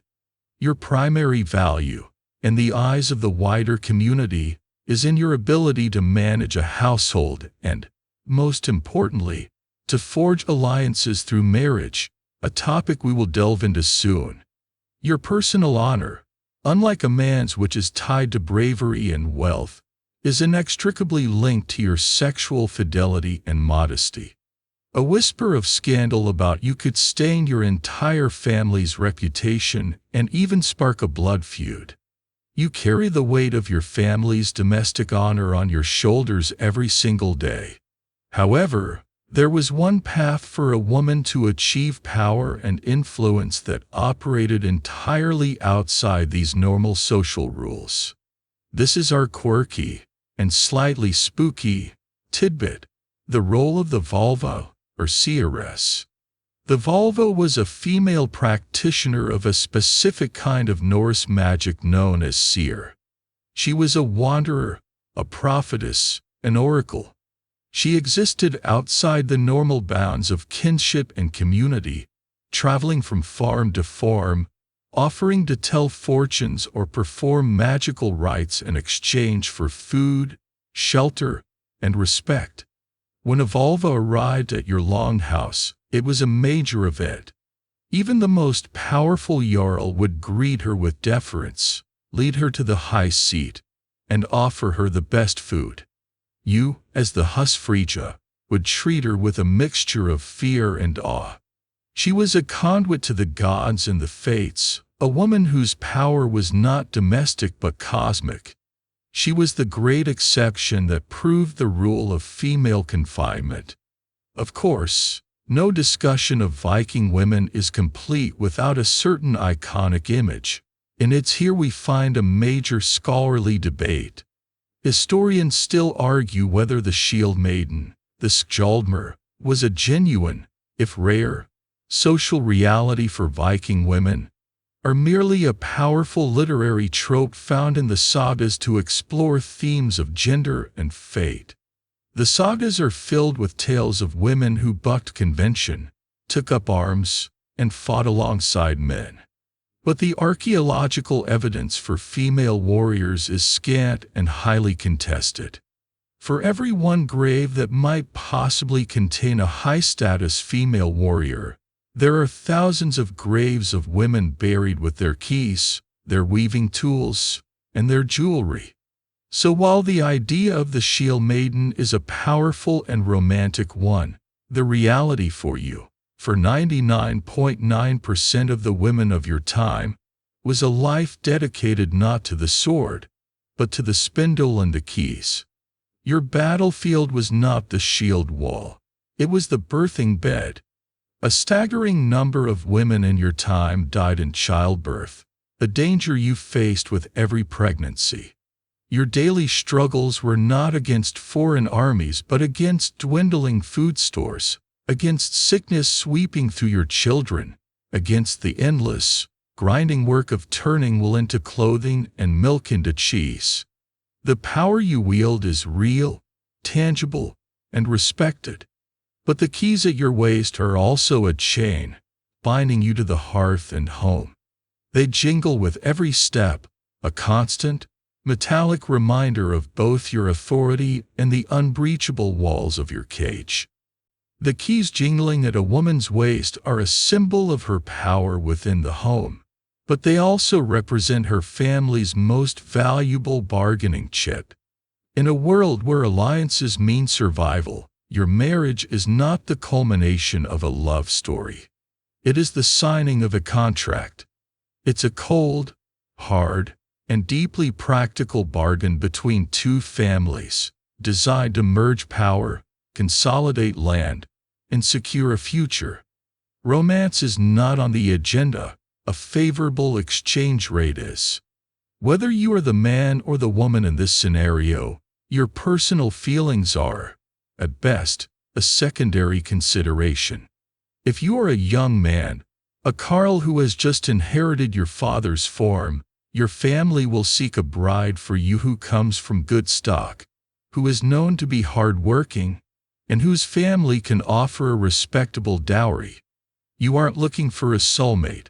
You are looking for a competent business partner who can run your household and, most importantly, provide you with legitimate heirs to continue your family line. If you're a young woman, you are the asset. Your father or brother will carefully survey the eligible bachelors in the region, weighing their land, their reputation, and their family connections. Your marriage is their primary tool for forging a new alliance or strengthening an old one. You will be married off to a man you may have never even spoken to, because his family's pasture borders your family's land, and a union would create a much more powerful single estate. The process of getting married is, fittingly, a legal negotiation, a mainstream historical fact well documented in the Icelandic law codes. It begins not with courtship, but with the festarmal, the betrothal. This is a formal meeting between the groom's representative, likely his father, and your guardian, your father or brother. The two men sit down and haggle, like traders at a market. There are two key financial elements on the table. First is the maundr, or bride price. This is the sum that the groom's family pays to your family. It is not, as it's often misconstrued, the act of buying a wife. It is compensation to your family for the loss of a valuable member and her labor. The second is the heimanfylgja, the dowry. This is the wealth that you, the bride, bring with you into the marriage, things like livestock, chests of fine linens, jewelry, and perhaps even land. Crucially, this dowry remains your personal property throughout the marriage. Your husband can't sell it without your permission. Imagine the scene.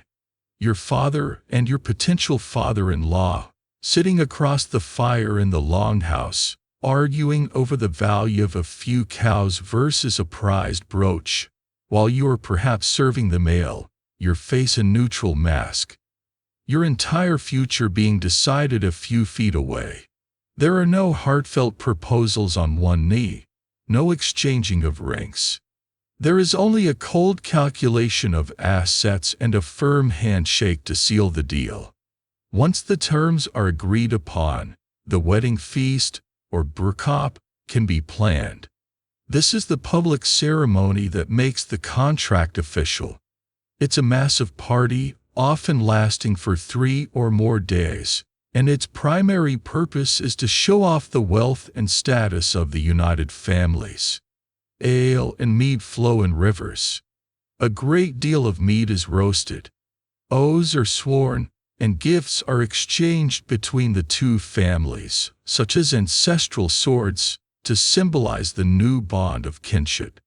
As the bride, you would be formally handed the keys to your new household by your mother-in-law, a tangible transfer of domestic power. The whole community is there to witness the event, because their witnessing is what makes the union legally binding. And this leads to the least private part of the whole affair, the public betting. Select witnesses, often close relatives, would escort the new couple to their marriage bed to ensure that the union was consummated.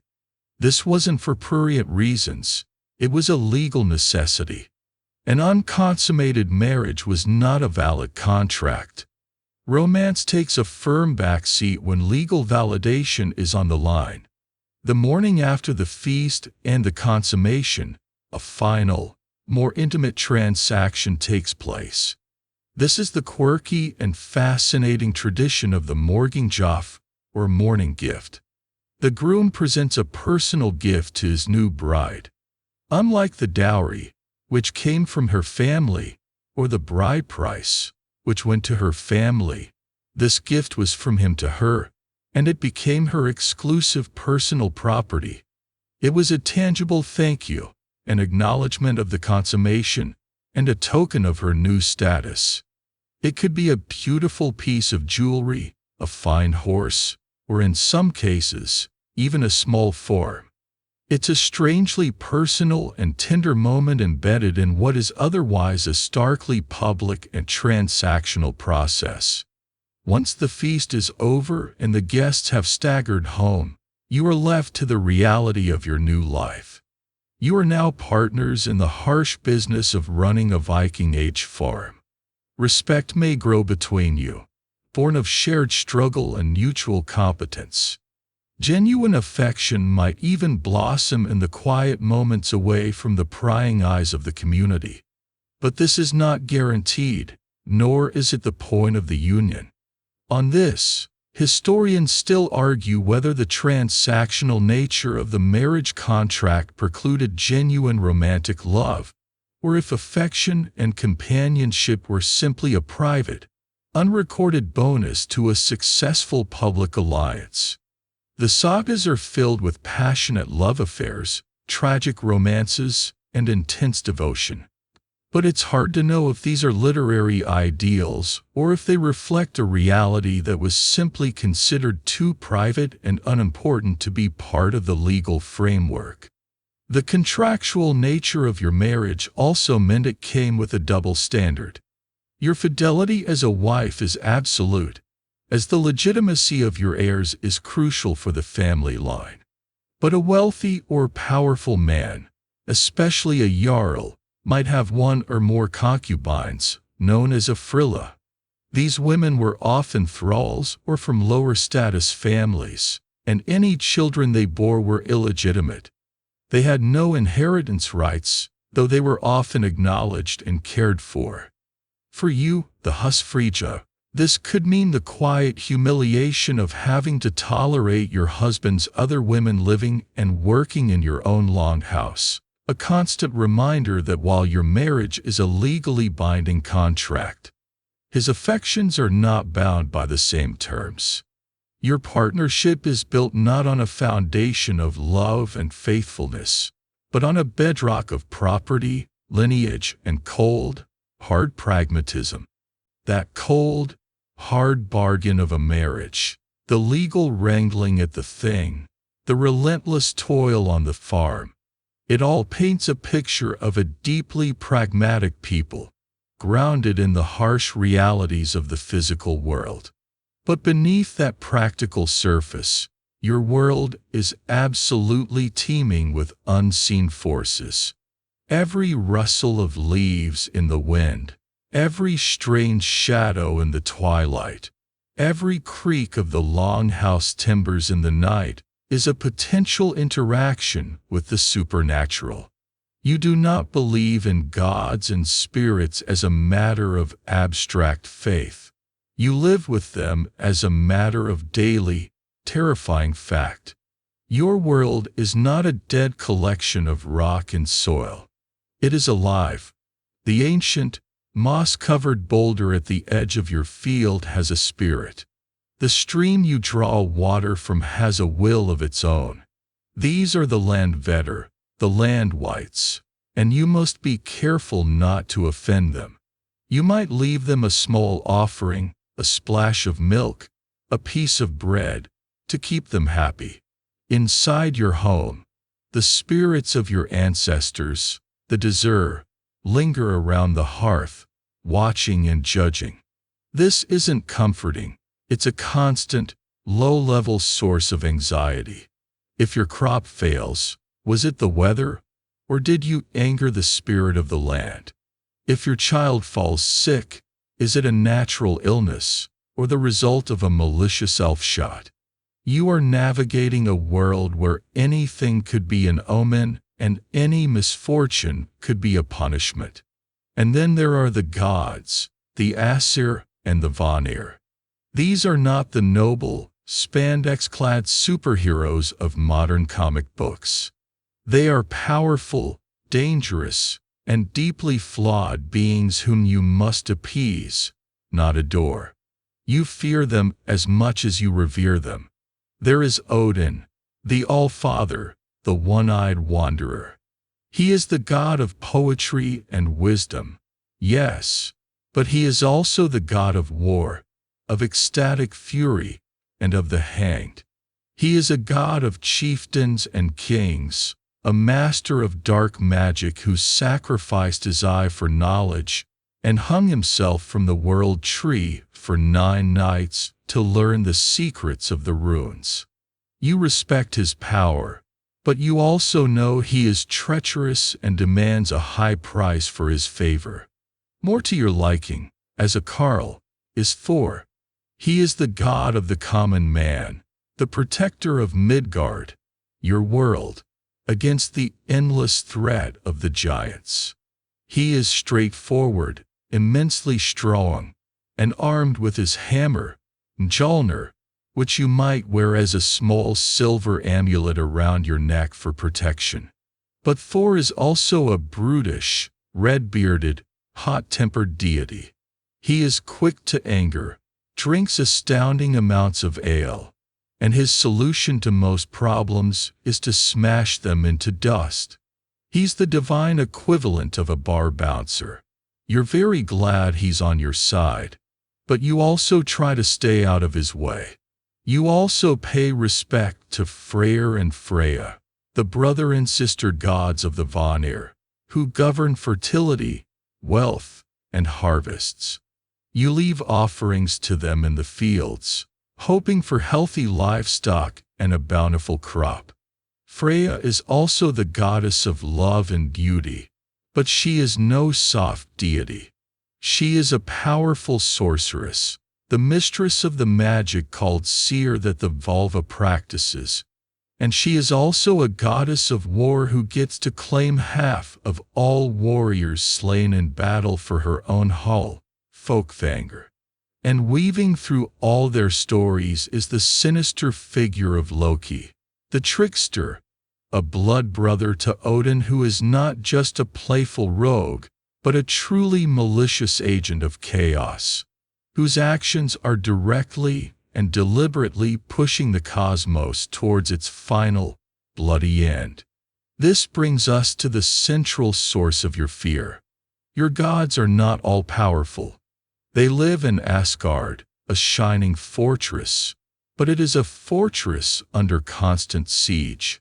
Their eternal enemies are the Jotnar, the giants.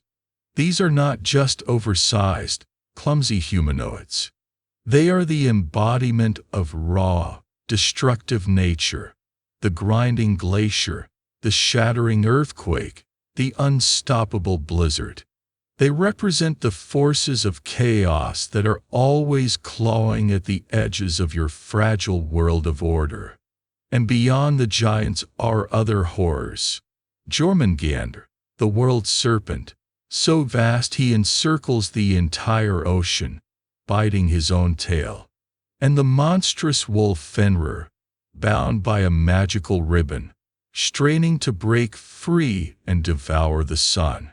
Your existence is a precarious one, on a small, protected island in a sea of cosmic terror. To navigate this dangerous world, you must engage in ritual. The most important of these is the blot, a mainstream and central feature of your religious life.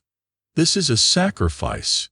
At key times of the year, like midwinter or the start of summer, your community gathers, led by a chieftain or priest. An animal, perhaps a horse or a pig, is slaughtered. Its blood is collected and sprinkled with a twig bundle onto the participants and onto carved wooden idols of the gods. This blood is a sacred bond, a renewal of the pact between humans and the divine. The meat is then boiled in cauldrons and eaten in a great communal feast. It is a solemn, bloody, and deeply serious affair, designed to win the favor of the gods and ensure the continued survival of the community. But how did you know which gods to please, or what the future held?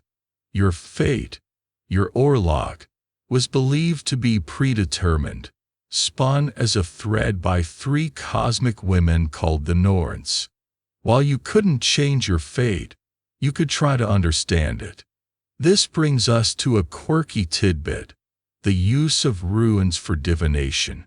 Before they were primarily a writing system, runes were potent symbols, each with a magical and conceptual meaning. A shaman or a wise elder might cast lots by shaking out a bag of rune-carved sticks or stones onto a cloth and interpreting the pattern. This wasn't asking for guidance.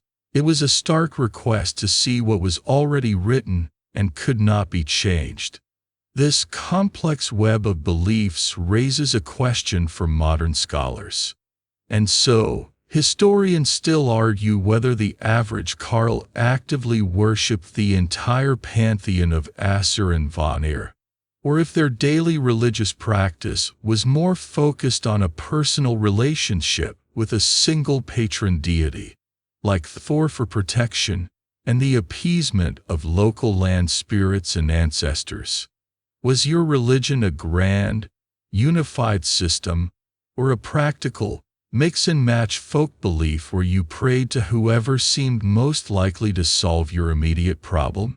Whatever the specifics, one overarching belief cast a long, dark shadow over your entire existence: Ragnarok. Your cosmology does not promise a happy ending. It contains a detailed, explicit prophecy of its own destruction. You believe a time will come, preceded by the Fimbulvetr, a winter that lasts for 3 years, when all bonds will break.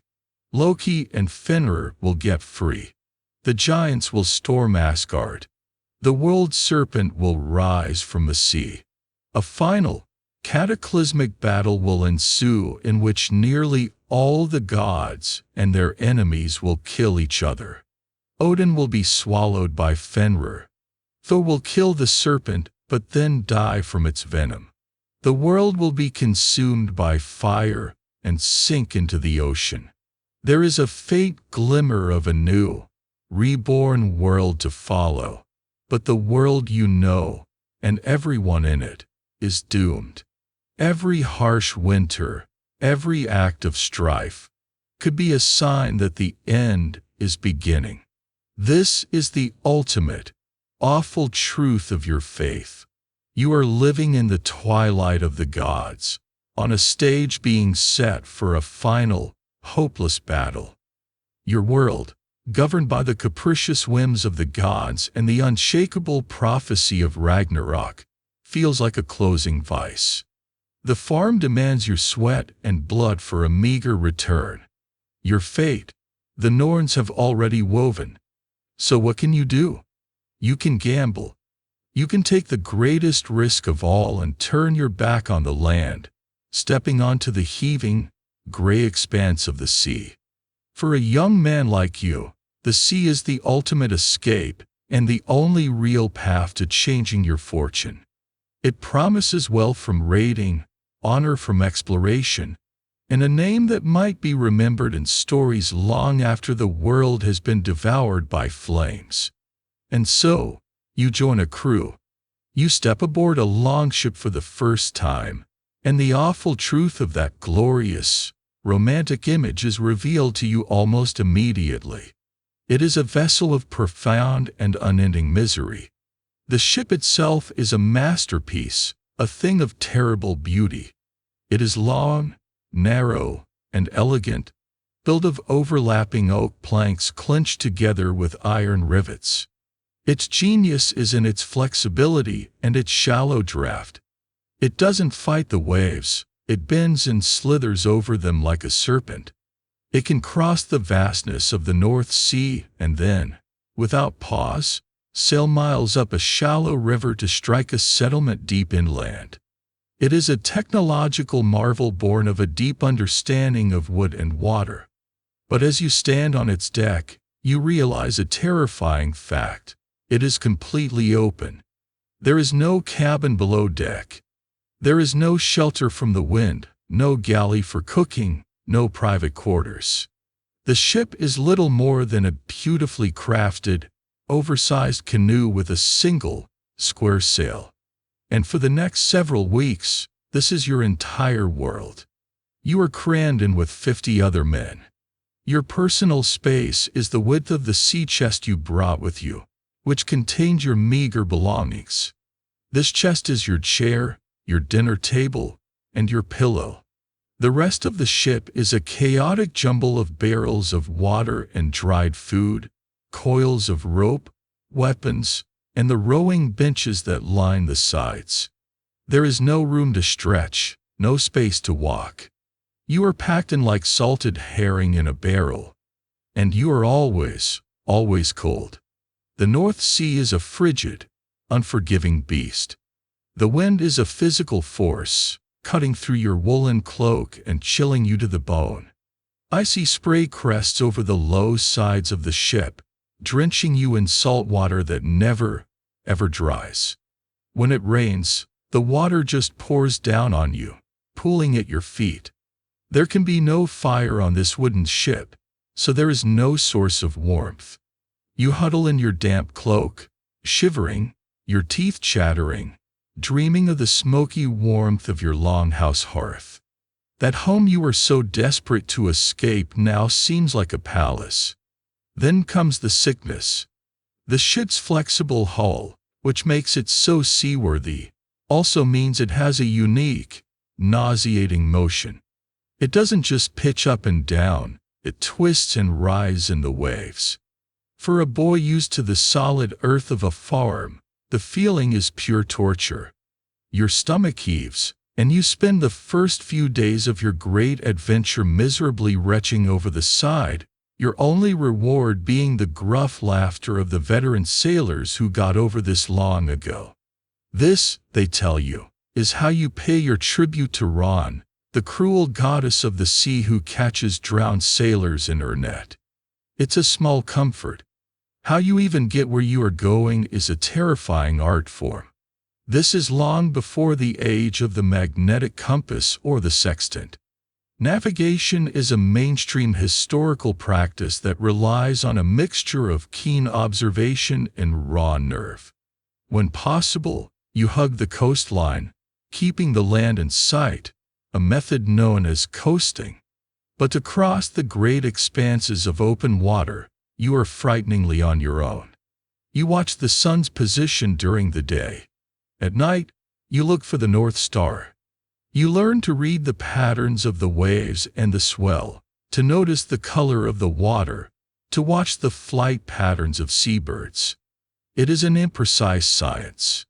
A few cloudy days could throw you disastrously off course, leaving you lost in an endless gray void. You carry a sunstone, perhaps, that strange crystal we spoke of, hoping it can find the sun for you.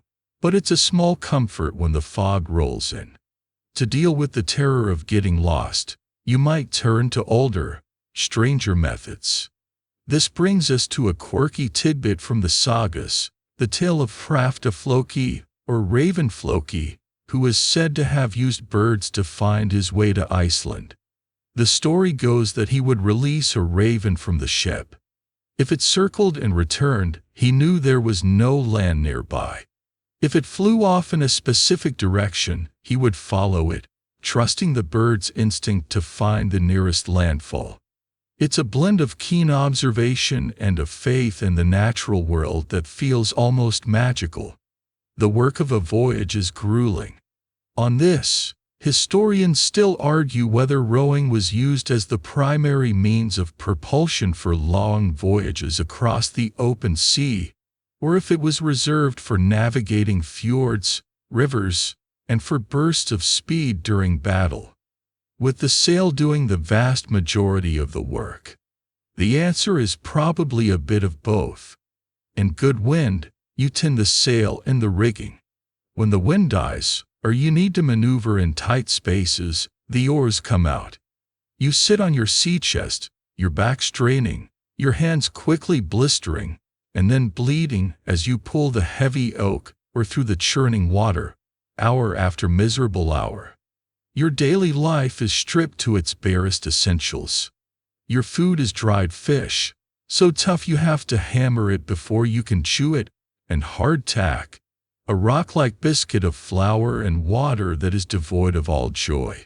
Your water, stored in wooden barrels, quickly becomes stale and slimy.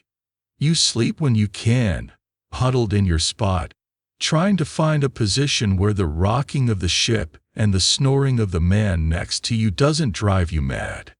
And there is no bathroom.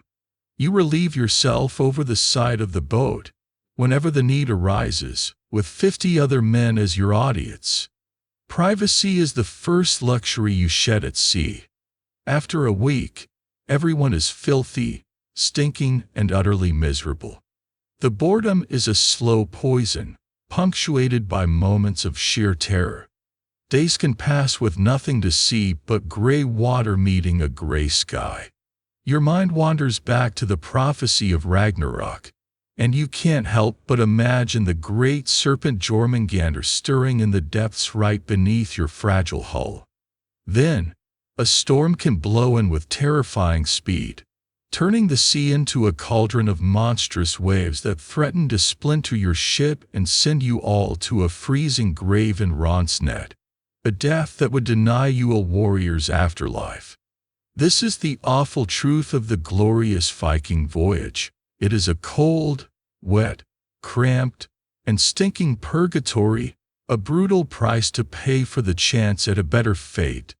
After weeks of that cold, wet, stinking purgatory on the open sea, your lookout finally shouts the word you've been dreaming of: land.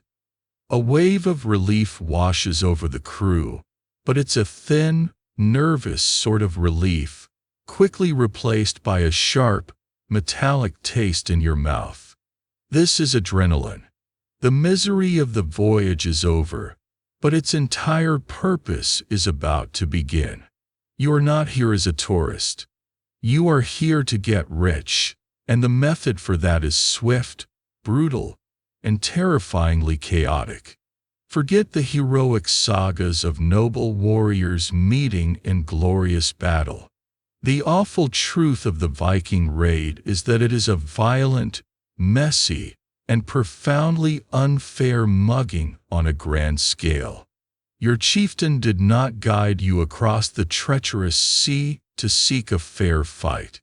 He is a businessman, and his goal is to maximize profit while minimizing risk. That means you are not sailing towards a fortified town or a nobleman's castle teeming with trained soldiers. You are heading for a soft target. The ideal location, the one that famously kicked off your entire era of raiding, is a monastery. The raid on the holy island of Lindisfarne in 793 is the mainstream, textbook example of your strategy. Monasteries are perfect. They are often built in isolated coastal locations, making them easy to approach by sea. They are fabulously wealthy, filled with gold crucifixes, silver chalices, and jeweled book covers. And best of all, they are inhabited by a small population of unarmed, peaceful monks whose religious beliefs forbid them from fighting back. It's not a battle. It's breaking into a poorly secured bank where the staff are morally obligated not to stop you. Your longship glides silently into a secluded bay. The sail is down, and you and the others row the final distance, the oars muffled with cloth. The landing is a blur of motion. The moment the ship's keel scrapes the sand, you leap over the side into the shallow water, your shield on your arm and your axe in your hand. The silence is shattered by the screams of 50 men, a terrifying, guttural roar designed to sow maximum panic. This is psychological warfare. The goal is to terrify your victims into freezing or fleeing, to overwhelm them before they can even think of organizing a defense. You, a farm boy on your first raid, are swept up in the charge. Your heart hammers against your ribs so hard you can feel it in your throat. This isn't heroic, it's pure, bowel-loosening terror mixed with a frantic, greedy excitement. You follow the more experienced men towards the stone buildings. A wooden door is splintered with a few blows from a heavy axe. You rush inside. The air is thick with the sweet, cloying smell of incense and the stink of human fear. Monks in dark robes scatter, their prayers turning into shrieks. The chaos is absolute. It is not a choreographed dance of combat. It is a clumsy, brutal scrum. You are swinging your axe, a tool you are used to using on wood, at other human beings. You are trying to keep your footing on an unfamiliar floor, all while shouting to keep your own fear at bay. And then there are the berserkers. Perhaps your chieftain has one or two in his retinue. This is the truly quirky and terrifying wild card of a Viking raid. Before the landing, you saw them working themselves into a frenzy, a state known as the Berserker Gang. They groaned, they shivered, they howled like wolves and bit at the edges of their shields. Now, in the heat of the raid, they are unleashed. Their eyes are wide and unfocused, foam flecks their lips, and they charge forward with no regard for their own safety, seemingly immune to pain. They are your shock troops, a terrifying spectacle meant to break the enemy's will. But they are also uncontrollable, a danger to friend and foe alike in the swirling chaos. Watching one of them in his fury, you are not filled with pride. You are filled with a deep, primal fear. The nature of this fury is something even future generations will puzzle over. And so, historians still argue whether the Berserker Gang was a genuine psychological state induced by ritual hypnosis and adrenaline, a hallucinogenic rage brought on by consuming certain mushrooms, or even ergot grain, or simply a masterful piece of terrifying theater, a performance designed to paralyze the enemy before the first blow was even struck. All you know is that the man frothing at the mouth and single-handedly smashing his way through a wall is on your side, and you are grateful for it, as long as he doesn't turn in your direction. The raid is over in less than an hour. The primary goal is loot. You strip the altars of their gold and silver. You break open chests. You grab anything that glitters. But the most valuable plunder isn't metal, it's people. This is the darkest and most fundamental truth of the raid. You are not just a robber, you are a slaver.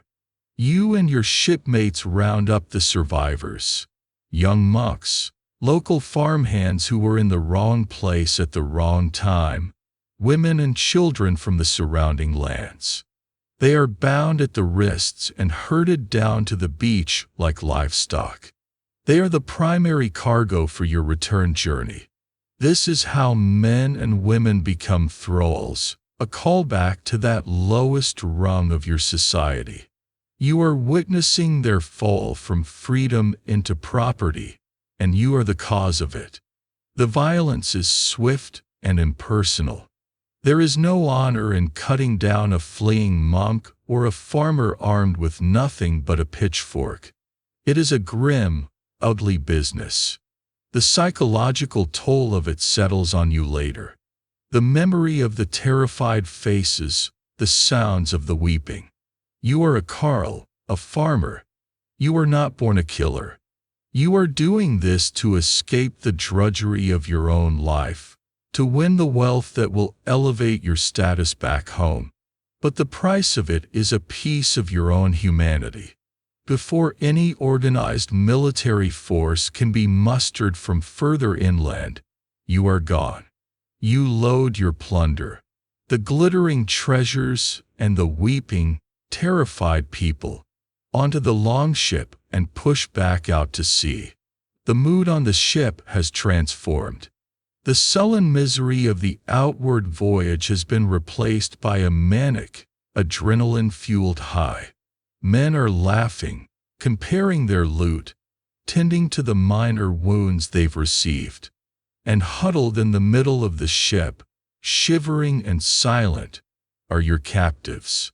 The vessel that was your cramped, miserable prison on the way here has become their cage and a treasure chest for you. You have survived. You are richer than you have ever been in your life. But as you look back at the plume of smoke rising from the coastline, a cold knot forms in your stomach. This is what it takes to climb the ladder. This is the price of glory. The adrenaline of the raid is faded, leaving behind a grim exhaustion and a heavy sea chest.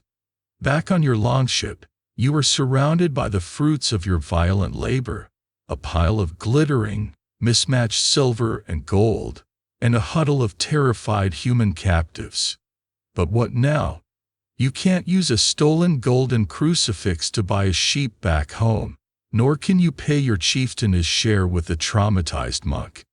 This plunder is not yet wealth, it is raw material. To turn it into real power, you must enter the second great arena of Viking life, the treacherous world of trade. The line between a raider and a trader is so thin it's practically invisible. Often, they are the same man on the same voyage. Your people are nothing if not pragmatic opportunists. You might raid an undefended English monastery one week, and the next week, sail peacefully into a fortified Frankish market town to trade the very goods you just stole. It all depends on the situation. Is the target weak? Raid it. Is the target strong? Trade with it. This dual identity is the very essence of the Viking expansion. For a long-haul trading venture, you might not be on a sleek longship at all. You might find yourself on its fatter, uglier, but much more practical cousin, the Nar. The Nar is the cargo hauler of your world. It is wider, deeper, and has a much higher freeboard than a longship, meaning it can carry a massive amount of cargo. It's a slow, cumbersome, and profoundly unglamorous vessel, less a warship and more floating warehouse. If the misery of the longship was its speed and exposure, the misery of the Nar is its plodding, wallowing pace, which makes you a very tempting target for others who have decided to be raiders today. Your journey is perilous, and your destination determines your cargo. This is a mainstream historical fact. Your trade routes were vast and ambitious, stretching far beyond the coasts of Western Europe.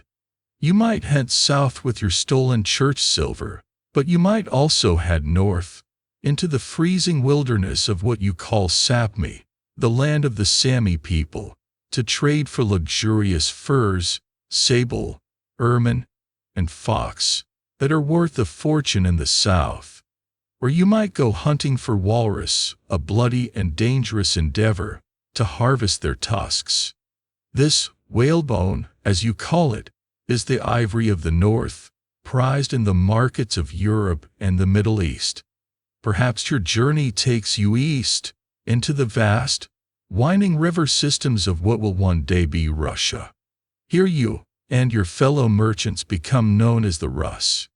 You load your goods, furs, amber from the Baltic coast, honey, and the thralls you captured, and begin a long, arduous journey south. You sail down the Dnieper towards the Black Sea and the magnificent city of Constantinople, which you call Miklagard, the great city. Or you travel down the Volga to the Caspian Sea, to trade with Arab merchants from the Abbasid Caliphate. This journey is fraught with dangers that make a simple sea storm look like a pleasant diversion. The rivers are full of rapids, forcing you to unload your entire cargo and haul it along the riverbank while you drag the heavy ship itself through the churning water with ropes. During these portages, you are at your most vulnerable, easy targets for attacks by local tribes like the nomadic Pecheneg, who see your rich cargo as an unmissable opportunity. And all along the way, you face another kind of enemy: other Vikings. The seas and rivers are infested with pirates who are more than happy to let you do the hard work of acquiring goods, only to take them from you in a swift, violent attack. If you survive the pirates in the rapids and finally make it to a great market town like Hedeby in Denmark, or even all the way to Miklagard, your troubles are not over. Here you face a different kind of predator, the swindler. You must haggle over prices in a language you barely speak, be wary of local taxes and corrupt officials, and most importantly, you have to verify the goods. This is where we find a quirky and essential tool of your trade, a small, beautiful set of folding bronze scales. You carry these with you everywhere. This is because your economy is not based on the face value of coins, but on the weight of precious metal. It's a hack silver economy. You watch as a merchant takes a silver dirham from Baghdad, a clipping from a Frankish coin, and a piece of a silver bracelet, chops them into smaller pieces with a tiny axe, and places them on his scales to weigh out a payment. You must do the same. Your little portable scales, and the set of standardized lead and iron weights you carry with them, are your only defense against being cheated.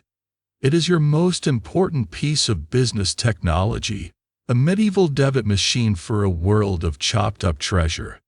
The very nature of the towns you trade in is a source of modern debate, and historians still argue whether these first Viking-era towns like Hedeby or Birka were true urban centers with a permanent, diverse population of craftsmen and merchants, or if they were primarily seasonal trading posts, swelling with activity during the summer sailing season and shrinking to a skeleton crew in the winter. Was the market you're visiting a real city, or more of a massive, temporary flea market that existed purely for the summer trade? Whatever its nature, it is a place of shady deals. The beautiful silks you buy to bring home to your wife were purchased with silver that you know was melted down from a stolen English chalice. The high-quality sword you acquire was likely paid for with the proceeds from selling a captured Irish family into slavery in the Caliphate, where the demand for European thralls is tragically high. You are a merchant, an explorer, a vital link in a global trade network. But your business is fundamentally lubricated by violence and human misery. Every transaction is tainted. The wealth you hope will buy you security and status back home is built on a foundation of perilous travel, sharp dealings, and the brutal exploitation of the people you stole from the sea. The life of the trader is no cleaner than the life of the raider. It is just a different kind of dirty. You've returned from your perilous journey, whether as a raider or a trader. The silver from your shady deals is now safely locked in your sea chest, and the new thralls have been grimly absorbed into the daily grind of your farmstead. The sailing season is ending. The days grow shorter, the nights longer, and the iron grip of winter begins to close around your world. For months, you will be trapped by the cold and the snow. This is your downtime. But leisure, in your world, is not about restful relaxation. It is as rough, competitive, and dangerous as every other aspect of your life. Your idea of fun is often just a different kind of training for survival. Inside the longhouse, as the winds howl outside, you huddle around the long fire for warmth and for company. Your primary form of entertainment is the spoken word. With nothing else to do, you tell stories. Someone might pull out a small lyre or a bone flute, and a skald, a professional poet, or just a respected elder with a good memory, will begin to recite the great tales. You hear the sagas of legendary heroes like Ragnar Lothbrok or Sigurd the Dragon Slayer. You listen to the myths of the gods, of Odin's quest for wisdom and Thor's endless, hammer-throwing battles with the giants. This isn't just a pleasant way to pass the time. It is your library, your history lesson, and your moral education all in one. It's how you learn what it means to be brave, what it means to have honor, and how the world is doomed to end at Ragnarok. When you're not listening to stories, you're playing games. Your favorite is a strategic board game, a mainstream feature of your culture, called the Fatiful, or King's Table. The board is a grid, and the pieces are carved from bone or glass. It is a war game, but unlike chess, it is asymmetrical. One player has a king piece in the center of the board, protected by a small band of defenders. The other player has a much larger army of attackers arranged along the edges. The goal of the defender is to get the king to safety in one of the corners of the board. The goal of the attacker is to surround and capture him. As you play, hunched over the board in the flickering firelight, you are reenacting the core reality of your world. A small bastion of order, the king, beset on all sides by the overwhelming forces of chaos, the attackers. It's a fun game, right up until your cousin gets angry and flips the board into the fire. Of course, the most common pastime is drinking. Feasts are held to mark religious festivals or to celebrate a successful voyage. The ale and mead flow freely. This is a chance to strengthen bonds with your kin and your chieftain, to boast of your deeds, and to listen to the boasts of others. But with the drink comes a loosening of tongues and a heightening of pride. A misplaced word, a boast that goes too far, an old grudge that surfaces with the ale. These can quickly turn a cheerful feast into a violent, drunken brawl. The line between celebration and bloodshed is perilously thin. When the weather is not actively trying to kill you, you take your competitive spirit outdoors. Your sports are not for gentle recreation, they are for establishing dominance and honing the skills of war. You compete in archery, spear throwing, and tests of strength like lifting heavy stones. A favorite pastime is wrestling or glima. It's a formal sport with complex rules about grips and footwork, a true test of balance and power. But even more popular are the team sports, which are little more than organized riots. The most notorious of these is Natliker, a ball game of legendary brutality. Two teams from rival farmsteads would meet on a frozen lake or a wide, flat field. The game involved using a stick or bat to propel a hard leather ball towards a goal, but the rules about how you could treat the opposing players were flexible. The sagas are filled with accounts of Natliker games that feature full-contact tackling, wrestling, and deliberate attempts to injure key players on the other team. A friendly match could easily devolve into a mass brawl where bats were used on heads instead of the ball, resulting in serious injuries, broken bones, and even deaths. These games often sparked or settled feuds that would last for generations. It's your version of the World Cup, except the players are armed and the final whistle is often blown by the local jarl before everyone kills each other. Amidst all this physical violence, you also have a form of entertainment that is purely intellectual, yet no less vicious. This quirky and fascinating tradition is the formal, poetic insult battle known as flyting. At a feast, two men might stand up and engage in this verbal duel. The goal is to utterly humiliate your opponent through clever, cutting, and often hilariously obscene poetry, all composed on the spot.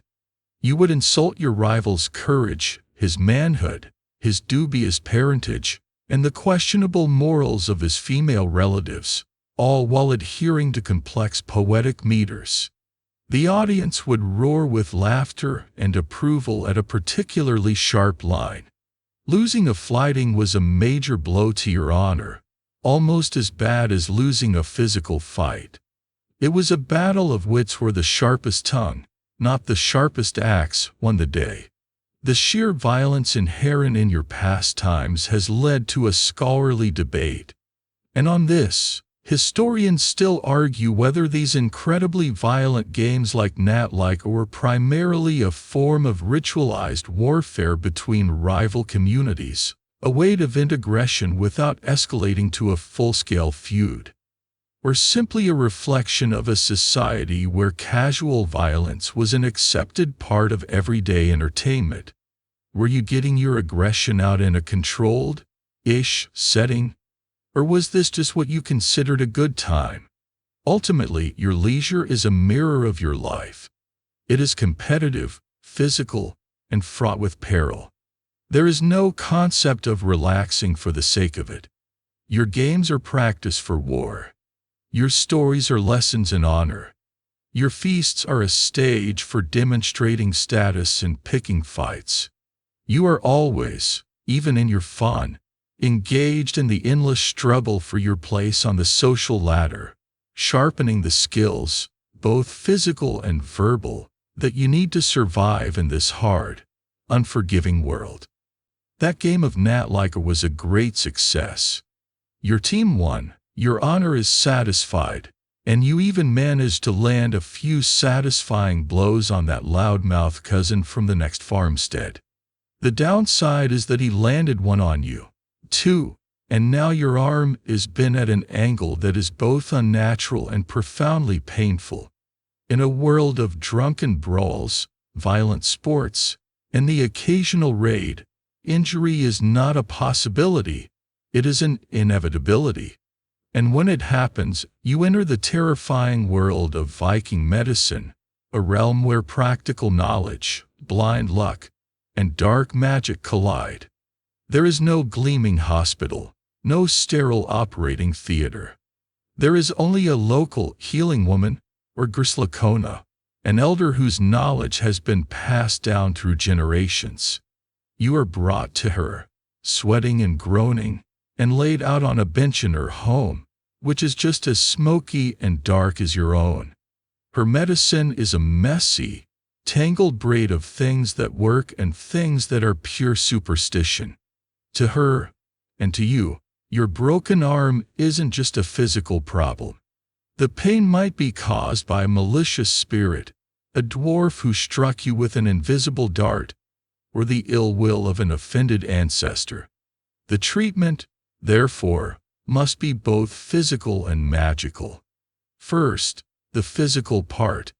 Your people, surprisingly, are not terrible at setting bones.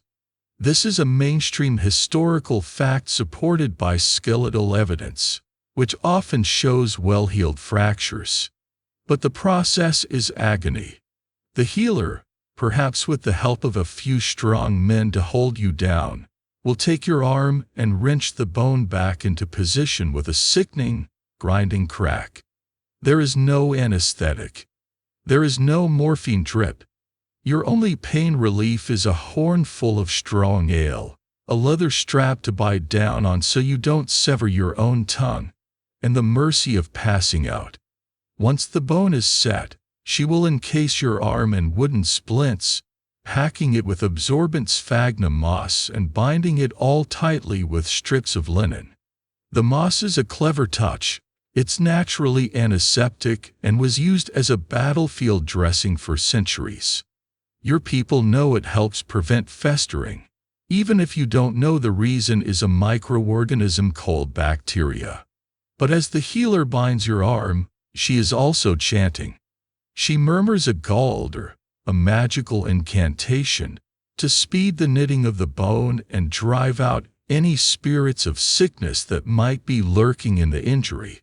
She might carve a rune, perhaps Tawas, the rune of the war god Tyr, onto a piece of wood and lay it on your chest.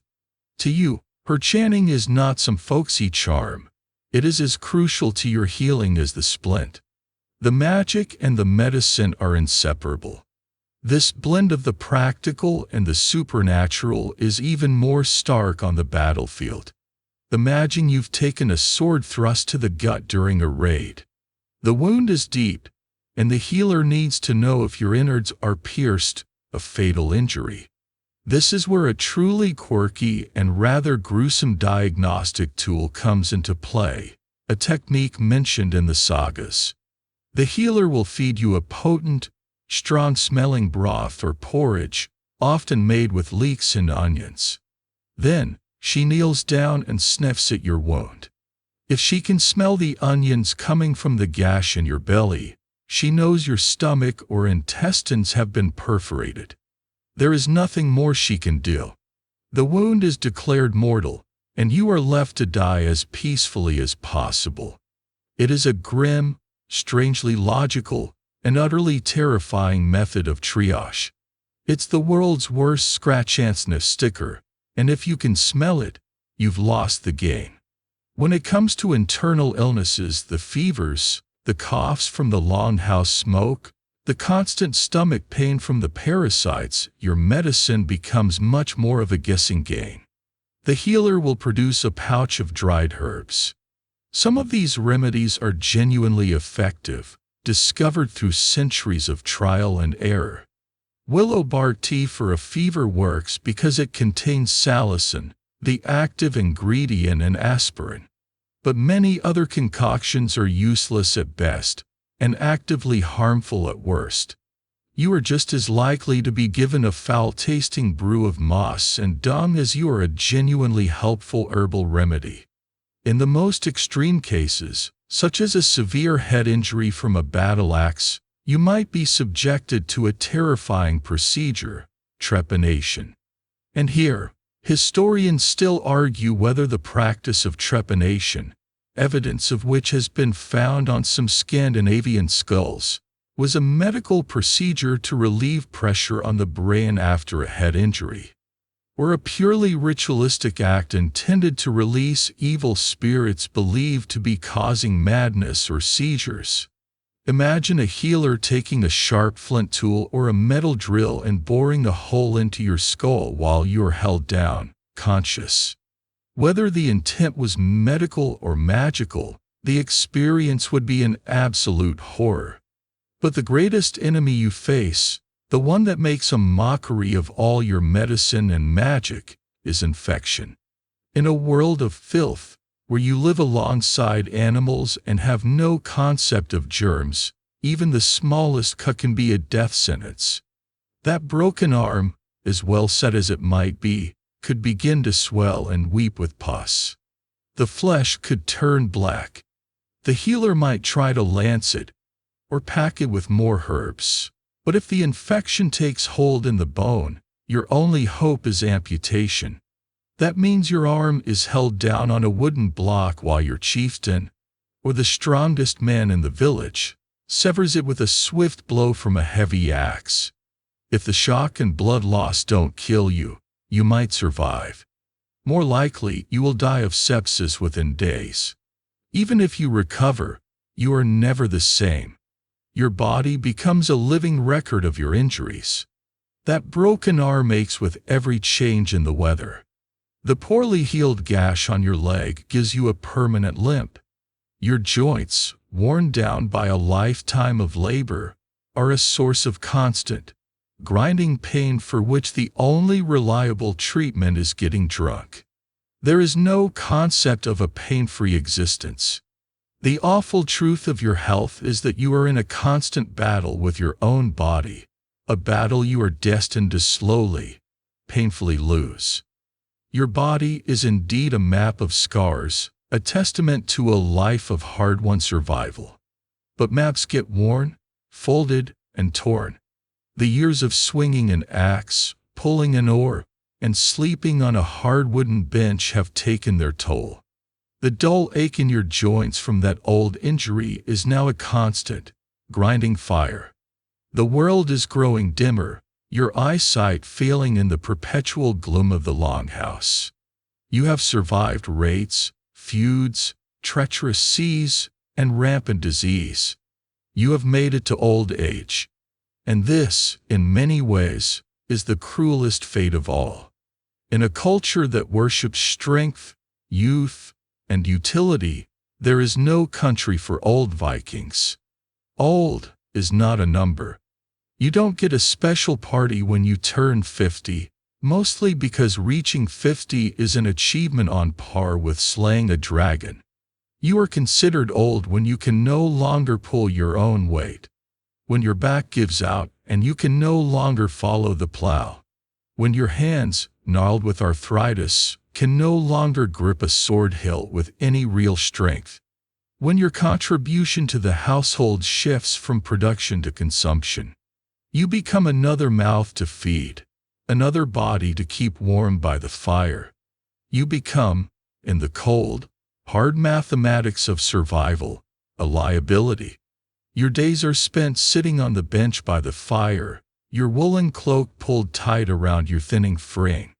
You might be respected for your wisdom and your stories, a living link to the family's past.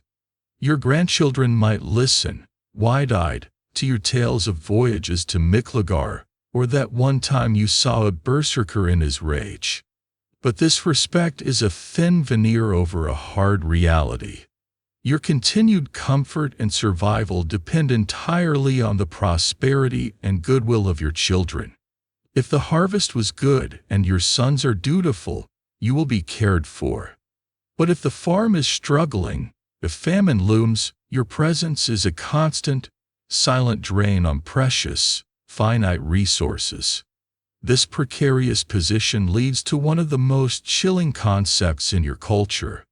It's a mainstream idea from the sagas and folklore known as the Etterstoppi, or Kincliff. This was said to be a designated precipice where the elderly, when they felt they had become too much of a burden on their family, would go to end their own lives. It was an act of final, pragmatic sacrifice. Rather than slowly wasting away, consuming food that could otherwise go to a child, you could choose an honorable, self-inflicted death. Your family might even accompany you on this final walk, not out of malice, but out of a grim, respectful understanding. It was the ultimate expression of the belief that the clan's survival trumped the individual's. This is the Viking retirement plan. When you can no longer work, you may be expected to make one last, terrible contribution by removing yourself from the equation. Of course, not everyone wanted to end their days on a cliff's edge. For those with foresight, there was a quirky, legalistic way to try and secure a more comfortable decline. You could arrange a contract with your chosen heir. This was essentially a retirement agreement. You would formally hand over the ownership and running of the farm to your son while you were still alive. In exchange, he was legally bound by contract to provide you with a specific amount of food, drink, and clothing for the rest of your days. It's a fascinating glimpse into the legal minds of your people, a desire to turn the vague moral duty of caring for an elder into a legally enforceable contract. It's like a prenuptial agreement with death, an attempt to guarantee you won't be left out in the cold, but it still frames your existence as a transaction. The reality of these customs, especially the Kincliff, is a matter of intense debate.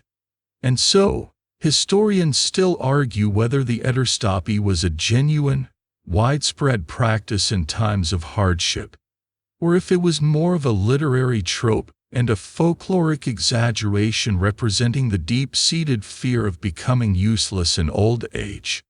There is no hard archaeological evidence for these death cliffs, no mass graves of the elderly at the bottom. But whether it was real or just a story, the idea of it tells you everything you need to know about your society's view of the elderly. The fear of becoming a burden was so profound that it generated its own grim folklore. Eventually, whether by choice or by the simple wearing out of your body, the end comes. You will likely die in the same smoky longhouse where you were born, surrounded by your family. There is no peaceful, medicated fading. Death from old age is usually death from the thing your weakened body can no longer fight off. A lung infection that turns into pneumonia, a simple fever that your body can't break, or the final, painful failure of an organ. Your family will close your eyes and mouth and, in a ritual to prevent you from seeing the path back to the living, may carry your body out of the house not through the door, but through a specially made hole in the wall, which is then sealed up. This is to ensure you don't come back. The fear of the dead returning as a malevolent draugr is very real. But the greatest horror of your old age is not physical, but spiritual. You have spent your whole life hearing tales of Valhalla, the great hall where Odin feasts with the souls of warriors slain in battle.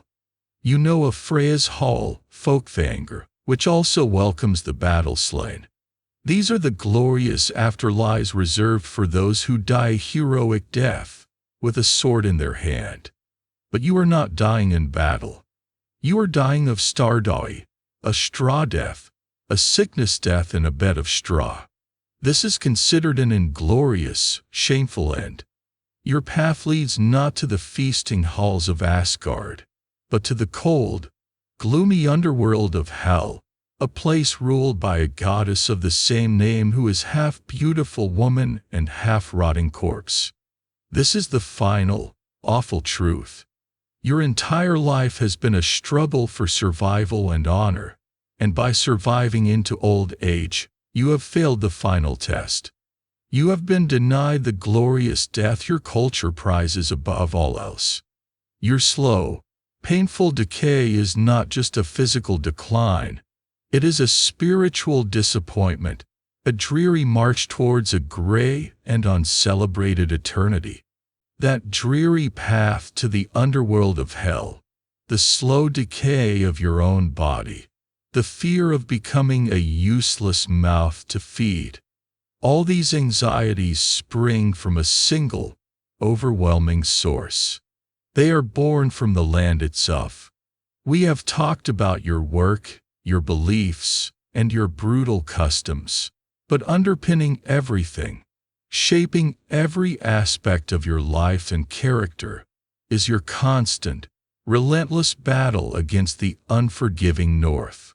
Your greatest enemy is not a Saxon king or a Frankish knight. It is the very ground beneath your feet and the sky above your head. Your homeland is a place of staggering beauty and even more staggering hostility. This is not a gentle, pastoral landscape. It is a realm of deep, dark fjords with sides that plunge vertically into the frigid water, cutting you off from your neighbors. It is a land of immense, jagged mountain ranges that scrape the sky and block the sun for much of the year. It is a place of dense, silent forests teeming with wolves and bears, and vast, empty plateaus where the wind never stops screaming. Only a tiny fraction of this dramatic landscape, perhaps as little as 3%, is suitable for farming. Your farmstead is not a sprawling estate in a gentle valley.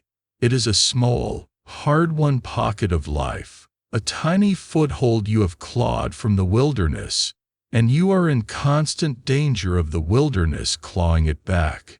Your life is governed by the brutal tyranny of the seasons. Summer is not a time of lazy warmth and relaxation. It is a frantic, desperate scramble for survival. The sun barely sets. This midnight sun is not a romantic novelty. It is nature's way of demanding mandatory overtime. You work until you are ready to drop, planting and tending your meager crops of barley and oats, fishing day and night, gathering every edible berry and root, and cutting and stacking hay for the winter. Every moment of sunlight is precious, a race to build up enough of a surplus to survive the coming darkness. Autumn is a season of profound anxiety. You bring in the harvest, your heart in your throat, praying it will be enough. You hold the slaughter, the autumn slaughter, killing the livestock you cannot afford to feed through the winter and preserving the meat. The days shorten with alarming speed, the golden light fades, and the air grows sharp with a cold that feels like a physical threat. And then comes the winter. Winter is not a season, it is the great enemy. The darkness is near total. For months, the sun is just a weak, ghostly smear on the southern horizon for a few hours a day, if it appears at all. The world is buried under a thick blanket of snow. The fjords and rivers freeze solid, isolating you completely. You are a prisoner in your own longhouse, trapped with your family and your animals, breathing that thick, greasy wood smoke. You survive on your preserved food, the salted fish, the dried meat, the barrels of fermented cabbage. Boredom is a physical ailment, a kind of madness that sets in during the long, dark weeks. Sickness spreads easily in the cramped, unsanitary conditions. And always, there is the fear. Is this the Fimbulvetr? Is this the great, 3-year winter that the prophecies say will herald the beginning of Ragnarok? Every howl of the wind could be the horn of Heimdall, signaling the end of all things. This hostile environment can kill you in an instant. This brings us to a mainstream, deadly fact of your life in the Fjordlands, the avalanche, or SNJFL. You might build your farm on a ledge with good southern exposure for sunlight, but that same steep valley that shelters you can also become your tomb. With no warning, a thunderous roar can echo through the fjord as tons of snow, ice, and rock break loose from the mountain above, wiping out your entire farmstead, your longhouse, your byre, your family, in a matter of seconds. Nature in your world does not nurture, it eradicates. Even the sky is not always a comfort.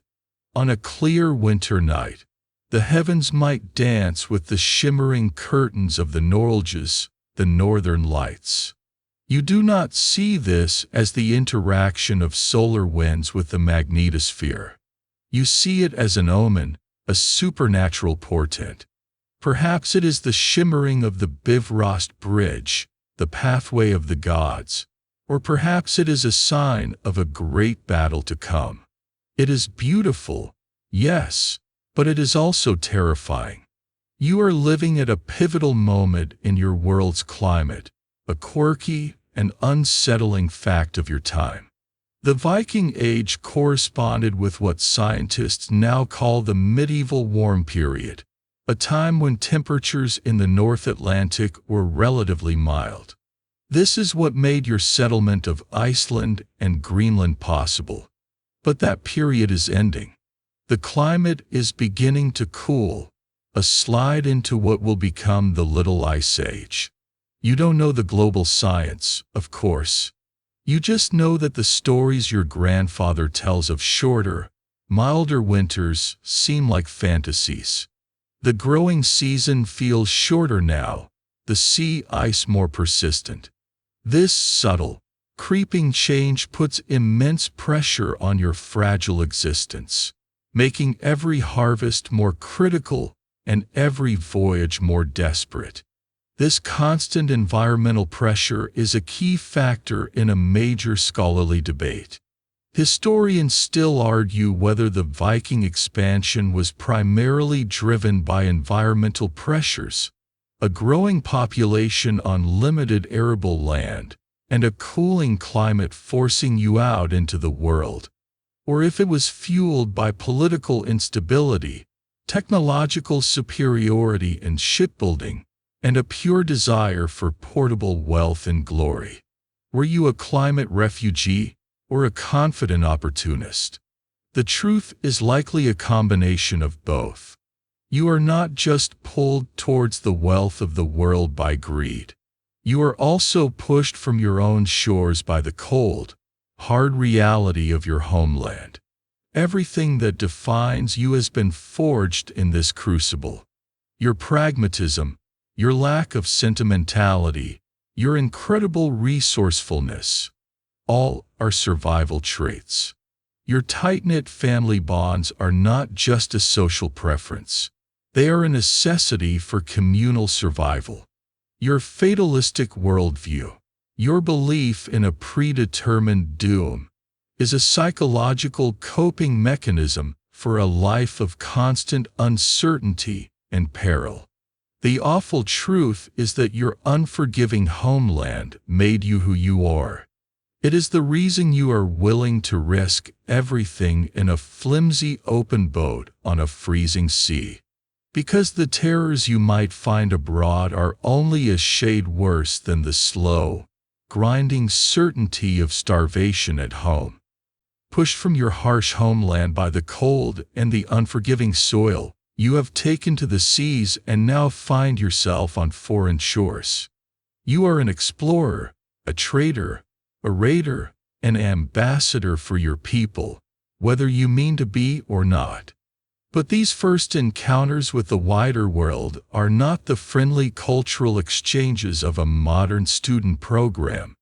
They are awkward, tense, violent collisions between worlds that do not understand each other in the slightest. Your interactions are almost always based on fear, confusion, and a pragmatic assessment of whether the strangers you are meeting are easier to rob or to trade with. Imagine your ship sailing up a river in Anglo-Saxon England. You see people who look different, wear different clothes, and speak a language that is a bizarre, incomprehensible babble to you. You are a pagan who believes the world is doomed to be eaten by a wolf. They are Christians who believe their God is all-powerful and that you are a demonic scourge sent to test their faith. You see their churches not as houses of worship, but as poorly defended treasure chests. They see your horned helmet, which, by the way, you don't actually wear. That's a later invention, as the very symbol of satanic evil. There is no common ground. Communication is a matter of crude gestures, pointing, and, more often than not, the swift and brutal diplomacy of the axe. Your first instinct upon meeting a stranger is not to understand them, but to assess their threat level and the weight of the purse at their belt. Nowhere is this clash of cultures more evident than in your people's brief, violent, and ultimately failed attempt to settle in North America, a place you call Vinland. This is a mainstream historical fact, a dramatic first contact recorded in your sagas. Having settled Iceland and then Greenland, you push even further west, eventually making landfall in what is now Newfoundland. There, you encounter the indigenous inhabitants, whom you lump together under the derogatory name Skrælingjar, which might mean screamers or wretches. At first, you try to trade. The natives are fascinated by your metal tools and your colorful cloth, but you refuse to trade your swords and axes, knowing they could be used against you. This immediately sows suspicion. In one famous incident from the sagas, a trade meeting descends into chaos when a bull from your encampment gets loose and terrifies the natives, who have never seen such an animal. They flee, and the relationship is soured. The interactions that follow are a litany of misunderstandings and disproportionate violence. A skirmish breaks out. Men are killed on both sides. Despite the incredible prize of a vast new land rich with timber and resources, you cannot make it stick.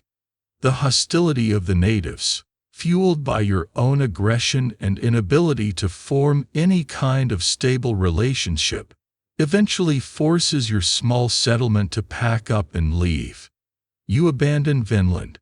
It is a stark example of how even when your intent is something other than pure plunder, your cultural DNA of suspicion and violence often leads to the same bloody end. Sometimes, however, the gaze is turned back on you. And this provides us with a quirky, invaluable, and deeply unflattering glimpse into how the world sees you. Along the Volga trade route, you meet merchants from the great civilizations of the South.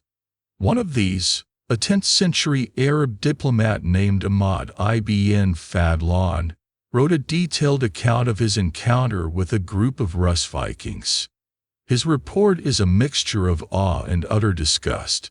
He describes you as perfect physical specimens, tall as date palms, but is horrified by your daily habits. He writes, with the anthropological shock of a man encountering a truly alien culture, that you are the filthiest of Allah's creatures. He details how, every morning, a servant would bring a large bowl of water to the chieftain, who would wash his face, comb his hair, and then blow his nose and spit into the bowl. Then the bowl was passed to the next man, who did the same, and so on, until every man in the longhouse had washed and expectorated in the same filthy water. Remember your weekly bath day, your pride in your grooming? To this sophisticated man from the clean cities of the South, you are savages. It's a humbling reminder that clean is a very relative term. Ibn Fadlan also watches, with a clinical eye, one of your elaborate shit funerals for a dead chieftain, a ritual involving animal and human sacrifice that he records in graphic detail. Imagine this man, dressed in fine southern robes, standing at a polite distance from your camp, observing you, taking notes in his little book as if you are a strange and dangerous new species of insect. To him, you are not a noble warrior or a cunning traitor. You are a bizarre curiosity, a fearsome but disgusting barbarian. The long-term result of all these bloody and awkward encounters is a complex question. And on this point, historians still argue whether Viking settlers in places like England or Normandy quickly assimilated into the local culture, adopting their language, religion, and customs within a generation, or if they maintained a distinct Norse identity for centuries, creating a hybrid culture that was neither one thing nor the other. When you settle in a foreign land, do you become one of them? Or do you force them to become a little bit more like you? In Normandy, your descendants would become French-speaking knights within a few generations. In the north of England, your language and laws would leave a permanent mark on the local dialect and customs. The answer is that both things happen. You are a cultural force, but not one that is immune to outside influence. But for you, in the moment of first contact, these long-term outcomes are irrelevant. Your world is divided into two simple categories: your people and everyone else. The everyone else is a resource, a threat, a customer, or an obstacle. You interact with them not to learn from them, but to profit from them. This profound, unbridgeable gap in understanding is what defines your relationship with the wider world. It's what makes your arrival on any foreign shore a moment of dread for the locals, and what makes your life as an adventurer one of constant, violent, and messy friction. You find yourself an old man, sitting on a bench by a fire that feels less warm than it used to. The world you once knew, the world you battled and bled for, is changing around you, its edges dissolving like mist on a fjord. Your voyages are over. You are no longer a raider or a trader, but a relic. The awkward and bloody encounters with the outside world did not just enrich you with silver, they infected you with new ideas, and this infection is slowly, inexorably killing your way of life. The great, roaring bonfire of the Viking Age is fading, and you are left to watch the last embers cool into gray ash. The most profound change comes in the form of a man with a cross around his neck. You remember when the first Christian missionaries arrived. You and the other men in your village laughed at them. Their God seemed weak, a man who let himself be nailed to a tree. Where was the strength in that? Your gods were fighters. But the White Christ, as you call him, is a persistent and powerful God. His followers have a strength of their own. Your Jarl, and then the king of your land, begins to see the benefits of this new religion. It makes trading with the powerful Christian kingdoms of the South much easier. It offers a new kind of authority, a divine right to rule that is less chaotic than the old ways of winning loyalty through feast and plunder. And so, the chieftain who once led you in a blot to Odin now kneels before a priest. A church is built near your village, a small, dark building of wood with a clanging bell that marks time in a way you find unnatural. The priest preaches against your old beliefs, calling your gods demons and your ancestors fools. Your own grandchildren are given strange, southern names like Peter or Margaret instead of Bjorn or Gudrun. They are taught to pray to this new God for forgiveness, a concept you find baffling. What was there to forgive about surviving? What was there to forgive about being strong? The very structure of your world is being dismantled. The great families and independent chieftains are being brought to heel by powerful kings who build stone castles and mint their own coins. The law is no longer just the word of the law speaker at the local thing. It is the written decree of the king. Your freedom as a carl is eroding, replaced by a system of feudal obligations that feels a lot like servitude. The raids themselves, the very activity that defined your youth, are coming to an end. This is a mainstream historical fact, the bookend to your age. You hear the news, carried by merchants and travelers, of the great battle at a place called Stamford Bridge in England, in the year 1066. The king of Norway, a fierce warrior named Harald Hardrada, who was in many ways the last of the great Viking kings, led a massive invasion and was utterly defeated. He was killed, his army shattered. The news sends a ripple of shock through your world. The great adventure is over. The nations you once terrorized have grown too strong, too organized. Their kings have built castles, their knights are encased in steel. The soft targets are gone. The Viking age is dying not in a blaze of glory at Ragnarok, but from a simple lack of easy opportunities. Even the old magic is fading. The runes, which you learned as potent symbols for carving onto memorial stones or divining the future, are now being used for messages. This quirky, sad transformation is the final indignity. You see a merchant use a knife to carve a runic message onto a stick of wood, a note to his wife, or a list of debts. Gaida says to go home, one might read. The ancient symbols that Odin hungered for on the world tree are now being used for mundane chatter. The magic is draining out of the world, replaced by contracts and commerce. You are left to wonder how it all happened. The conversion seems so swift and retrospect. And so, historians still argue whether the conversion of Scandinavia was a top-down phenomenon, forced upon a reluctant populace by powerful kings for political gain, or a more gradual, grassroots process where the benefits and beliefs of Christianity slowly won over the general population. Were you conquered by the cross? Or did you simply surrender to it because it offered a better deal in a changing world? Looking at your grandchildren, who know more about the saints than they do about Thor, you suspect it was a bit of both.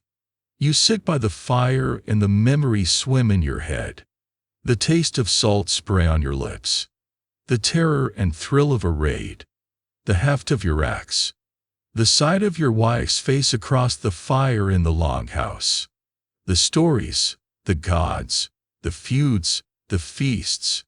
It all feels like a dream from another life. The world outside your door is no longer your own. They call you a Norseman or a Dane, but the word you use for yourselves, Vikinger, one who goes on a journey, no longer seems to apply. The journey is over. The awful truth of your long, hard life is not just that it was brutal and unforgiving, but that in the end, everything you fought for, everything you believed in, simply faded away, leaving you a stranger in your own land.